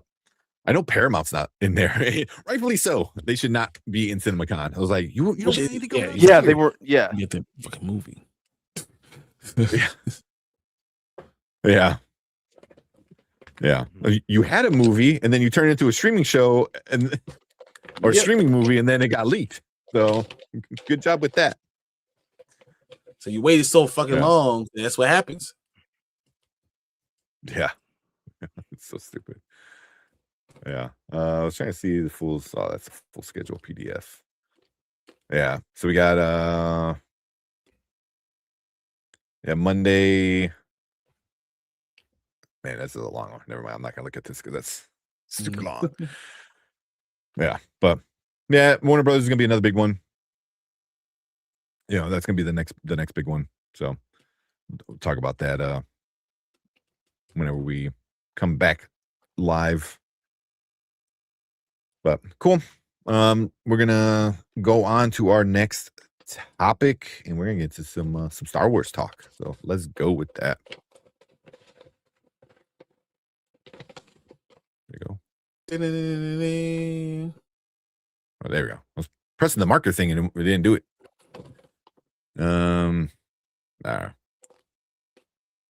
I think I tried doing too many things. I pressed that and I pressed the marker and it didn't either. So I was like, okay. It's like you asked for too much. So that's all good. All right. that Insidious trailer. I know you're not a fan of it, Brian. That looked pretty good. F that. Never again. That looked pretty good. I got to burn the computer because I don't want it on my computer just in case. Oh man. Hey, we're not going to the dentist anytime. Cancel all dentist appointments for the rest of the year. All right. Got 2 more episodes of Maul. Pretty short ones. Steven Streamyard doesn't want you to talk Star Wars. But this is good Star Wars. This is good Star Wars. And it's definitely, like, I think what Brian said is definitely more set up. You know. It's definitely more set up. Yeah. Yeah. You know, because the whole thing is like, the Empire, don't tell the Empire, don't get the Empire. And then now the Empire, like, the music. Oh my God. You know, but I wasn't disappointed. I think we got some good lightsaber battles in the Oh yeah, definitely. Yeah. I said I'm hoping it's like Hopper's. My concern is it will have Seth Rogen and be a different kind of bud. Thank God Seth Rogen hasn't done the Seth Rogen laugh in Invincible. Like, I don't know if I can take Alan doing the like it's Seth happening. Rogen laugh. I'm sure. That's happening tomorrow because you brought it up. Oh God.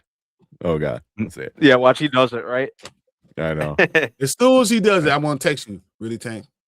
Really? You put it out. You did this. You did this.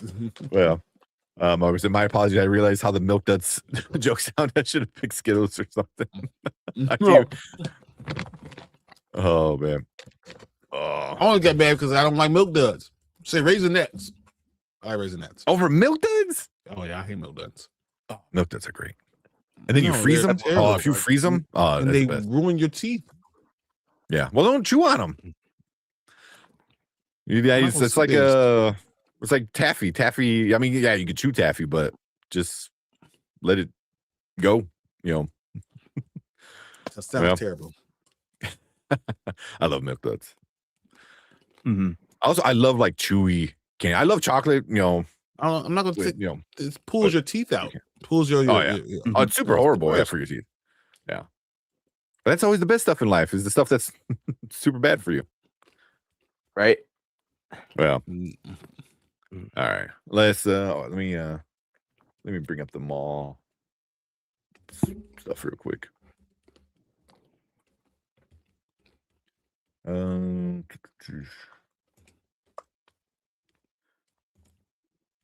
we at? Episode list. Yeah, we got 3 and 4. Yep, 3 and 4. All right. Let's talk about this, and then we're gonna call it a night after that.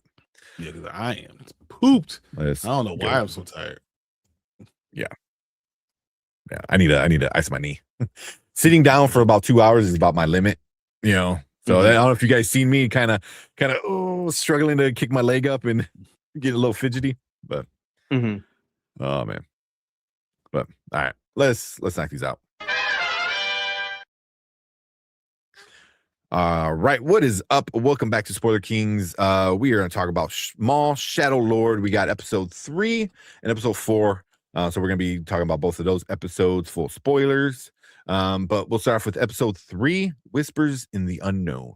As Maul's plan come together, Devin considers her options. Yeah, so we get a lot of them hanging out. Maul's organization and him trying to pour into her, and then you see a lot of the negative stuff that happened to Maul, and yeah, it's just a lot. It's very interesting. They're working between each other.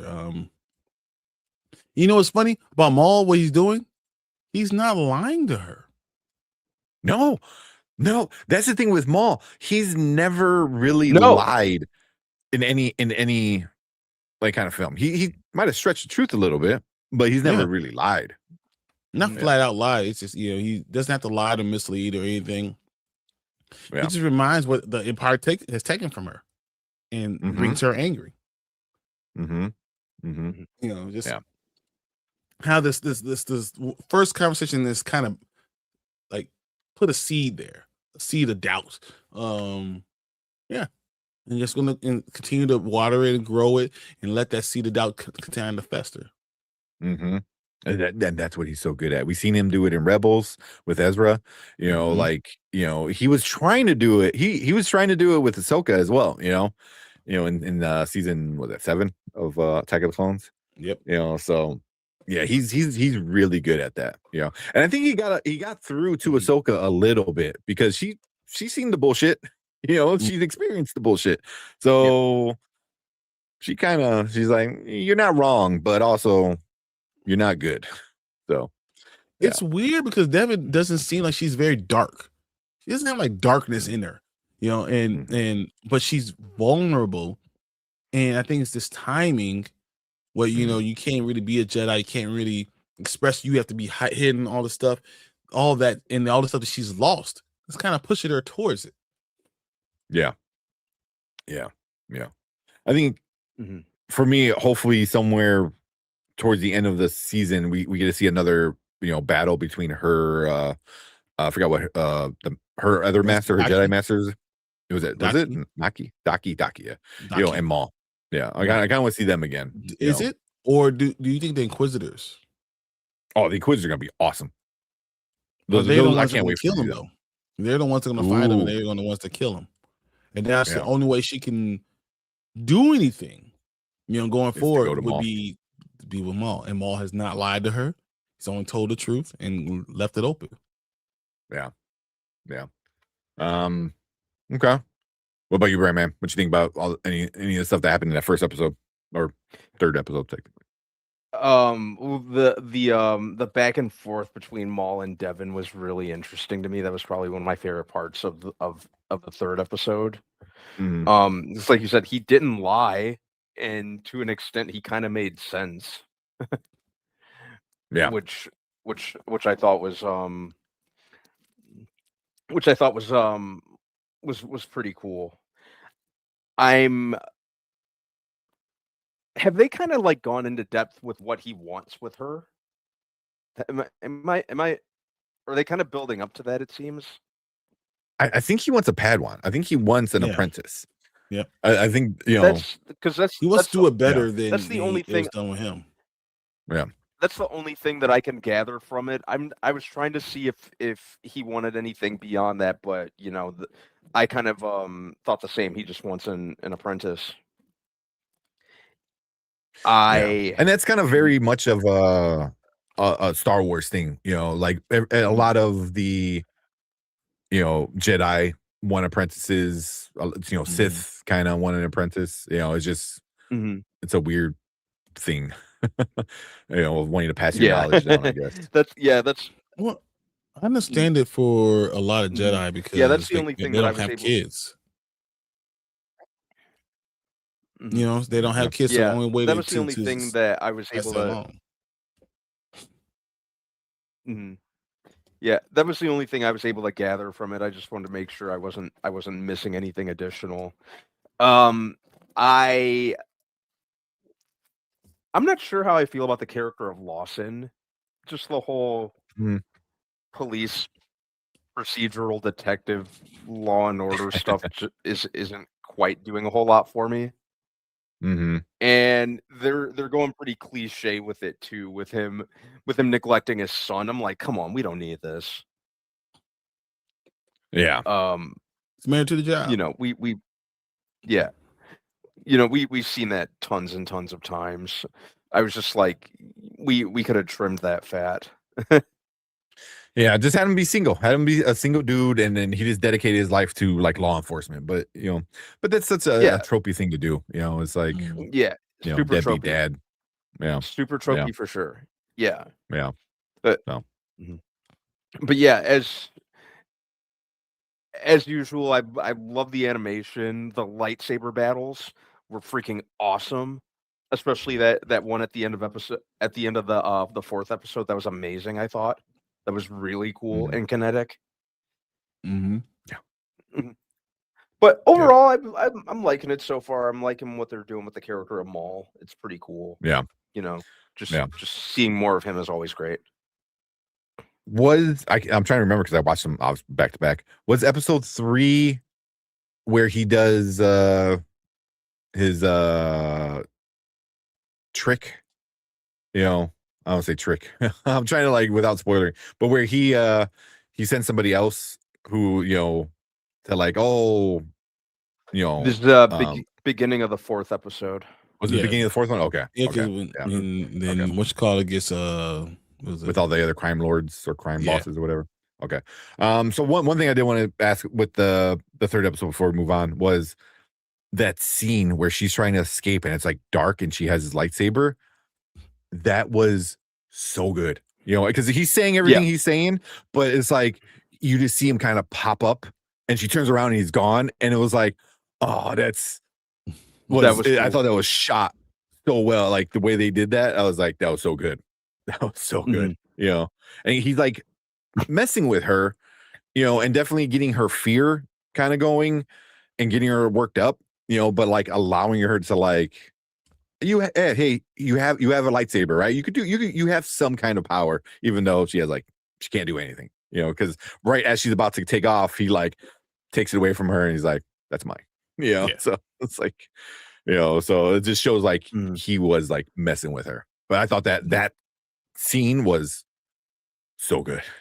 Like, damn. So yeah. You guys want to jump into the 4th episode? Yeah, I mean, and then was it Lawson receives all that stuff, the information about where Maul's headquarters is and all that other stuff. Like we said, Maul starts off with you know, getting information about the where were they the Pikes, I think, or the Pikes? There was another some of the crime lords, and he used the dude that he captured from like the 2nd episode to help him. Yep. You know, so I was like, but it just shows like it's turning more into a crime lord type of movie. I mean, which is a movie show, which I have no problem with. I always and it is something that's for me. I always saw Maul as an opportunity to be a much bigger concept. You know what I'm saying? Like I feel like he's a bigger, not concept, but just he's more of a worldly figure, and it's hard seeing him as a crime boss in a city, not just a crime boss like in an area, but a crime boss in a city. And it just seems like the scope is smaller than I'm used to, or I thought it was going to be. Yeah, I mean, but it makes sense because he was a galaxy crime lord, you know, like he ran like the galaxy. It's not like not even a entire planet or anything like that. It's just a city. Yeah, and I just think that it's kind of strange when I look at it.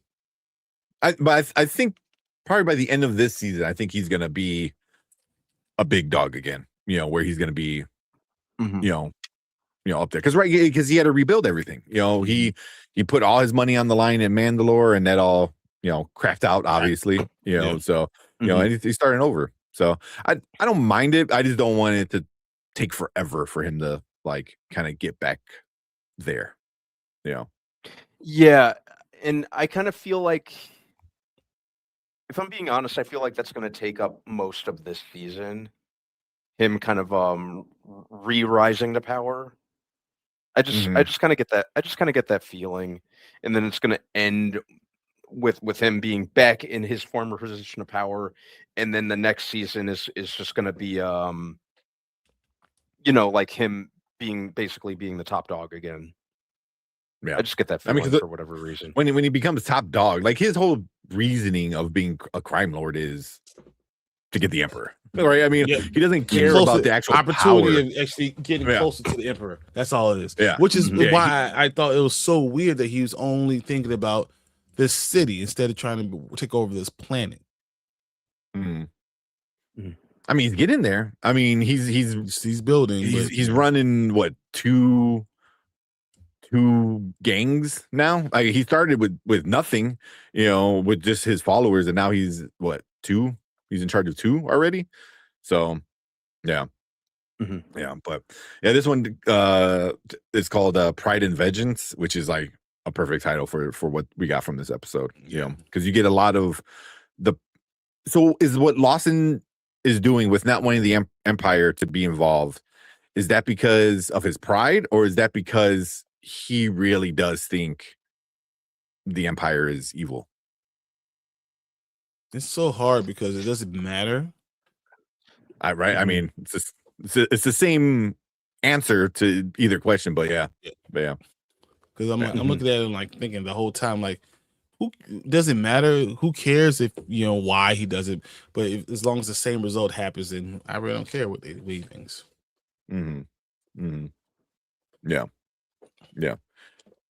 Because he's so like no empire.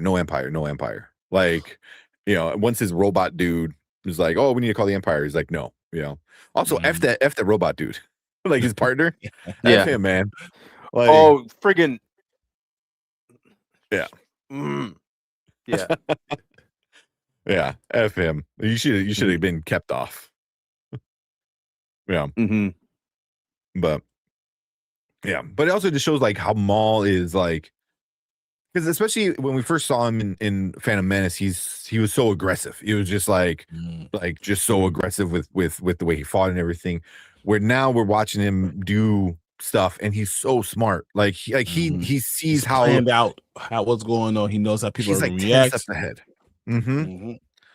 Like he knew the dude was gonna betray him. He knew this. Like he knew all the stuff was gonna happen. To do it. Gave him the opportunity. He created a situation for him to do it, but he was fine because he already knew it was happening. Yeah. So, yeah. But also, I think his rise to power again is also like his vengeance. He's like, yeah, I get to hopefully get back to where I can be at as top dog, and I get to kill all the people who screwed me over. So, it's like a 2-for-1 for Maul. It's a win-win-win situation. Yeah, pretty much for him. And then also again, Sam Witwer, he's so good. The voice he does is just so amazing. Like, oh, I love it. Yeah. It's one of my favorite things about the show. Yeah.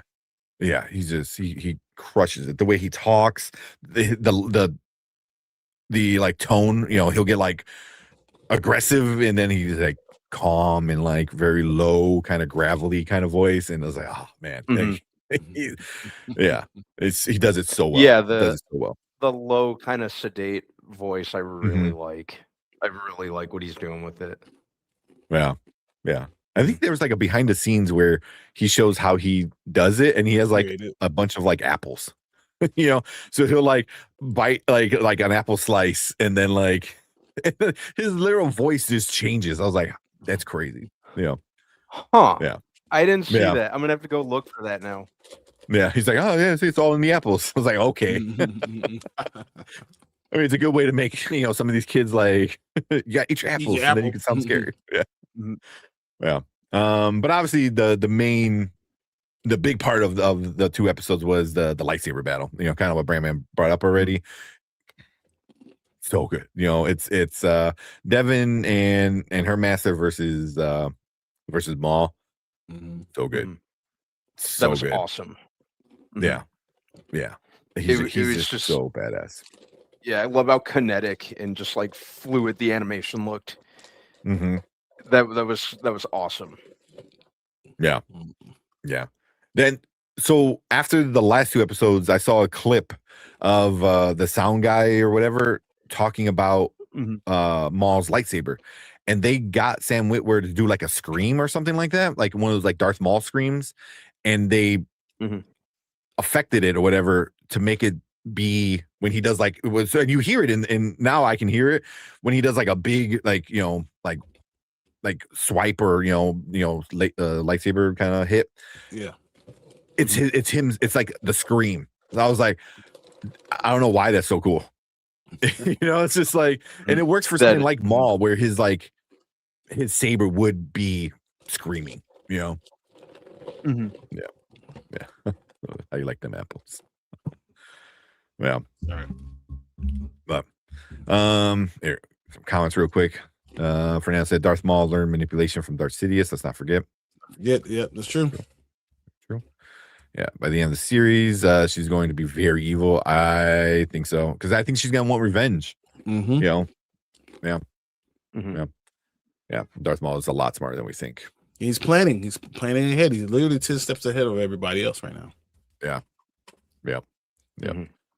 Yeah. So, I mean, but that's what makes him like a scary villain, you know. And I do enjoy, like, you know, because I know that was like a big concern for a lot of people. It was like, oh, they're gonna make Maul like a good guy. I was like, no, he's still a bad guy.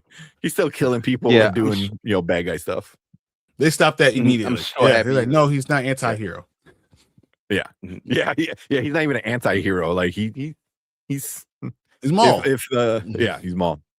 You know, and that's all. Even Sam, we were talking about that. He said, like, if the Emperor is like a 10 out of 10 evil, like Maul is probably like an 8 out of 10. You know, so it's like, you know, not the most evil, but still somebody you don't want to mess with. So, but yeah, I don't know. You guys got anything else? Anything else you wanted to bring up? Nope, we can get out of here with that. Yeah, talk about. Yeah, I think that was about it on my end. Yeah, so it does. It ends with, you know, them trying to get Maul's group, and you know, obviously the cops don't get it, and then the backup comes, and then his robot partner, you know, such a jackass. He called the Empire. He calls the Empire. Yes, so it ends. It ends with this very Empire soundtrack that just sounded great, and you just have like a destroyer just coming over the city. So you know, like, you know, as soon as you know they like the Empire heard Maul, there's gonna be a few Inquisitors, and the next episode is called Inquisition. So yeah, you know, and then Night of the Hunted. So yeah, we're gonna probably get he's gonna be running run after him. Yes, yeah, a lot of lightsaber Inquisitor kind of stuff in the next couple episodes, which is gonna be dope. It'll be a lot of fun seeing that. But yeah, so F that robot. It's like you suck. You suck. Yeah, but cool. Yeah, you know, it just sucks that they're 30-minute episodes, so you know, kind of get through it pretty quick. Episode 4 is the highest rated one so far. All of them are, you know, 8.4, 8, 8.4. This one's an 8.9. Yeah, but I still think there's so much more to go. Oh yeah. We're just scratching the surface. So, but cool. Yeah, we'll finish that there. We want to hear from you guys. So if you're watching on the replay, leave a comment. Let us know what you think about these 2 episodes of Maul Shadow Lord. Do you like them? Do you hate them? You have any things you guys want to see happen? Let us know down in the comments. Hit that like button, hit that subscribe button, come and join us every Monday when we talk about this show. So we still got 3 more weeks. So we got 3 more weeks of Maul. Because you get 2 every week. So yeah. At the point is, I guess I was like, just do an hour episode, but yeah, I don't know. But cool. Let's get out of here. We appreciate you guys hanging out with us in the live chat. You guys stick around because we're going to move on to our next topic for the night.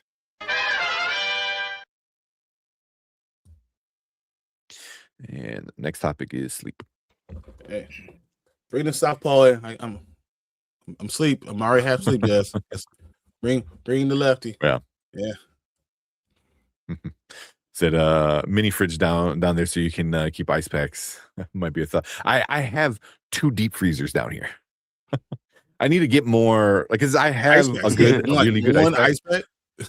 Yeah, I only have like 1 ice pack. You know, it's a good one where it's like a gel ice pack. It's like really big. It's made for like 4 legs, and it has straps on it so I can like make it tight. And one side is like the plastic, and one side is like cloth. So I don't even have to put it like in anything, because you know you're not supposed to put an ice pack directly on your skin, but it has like a felty side, so I can literally just slap it on. It's awesome. I should get like 3 more though. I like it. I like that. Like, leave one at work because I've been icing it at work. Work, car, basement. Yeah. But all right. It says between Tank, Ace, Tony, Sheed, and my accident prone self, we should figure out Spoiler King's ice pack sleeve. Pad pending. You get injured. Yeah, right. That's funny. All right. Oh yeah, I'm tired. Ready to go to bed. That's why I was late. I put my kids to bed, and I was like, I gotta get up. Yeah, I can do that. I need to get some of that in my body. Some of that good sleep. Some of the good stuff. All right. But we will be back Thursday. And we got a bunch of shows talking Thursday. So much Yes, stuff. we do. So but I know Brian's, I don't know what Anzo's gonna do, but I know he, always does some stuff. So make sure you check out Anzo, and Brian's gonna be on there for sure. If you're into some football stuff, we got getting ready for the draft. So make sure you check out Dynasty Pylon. So it's gonna be a lot of good stuff. Dynasty Pylon, Panty and Grizzly, all on that Dynasty Pylon channel. So but cool. Let's get out of here. We will see you guys later. Peace. See you guys.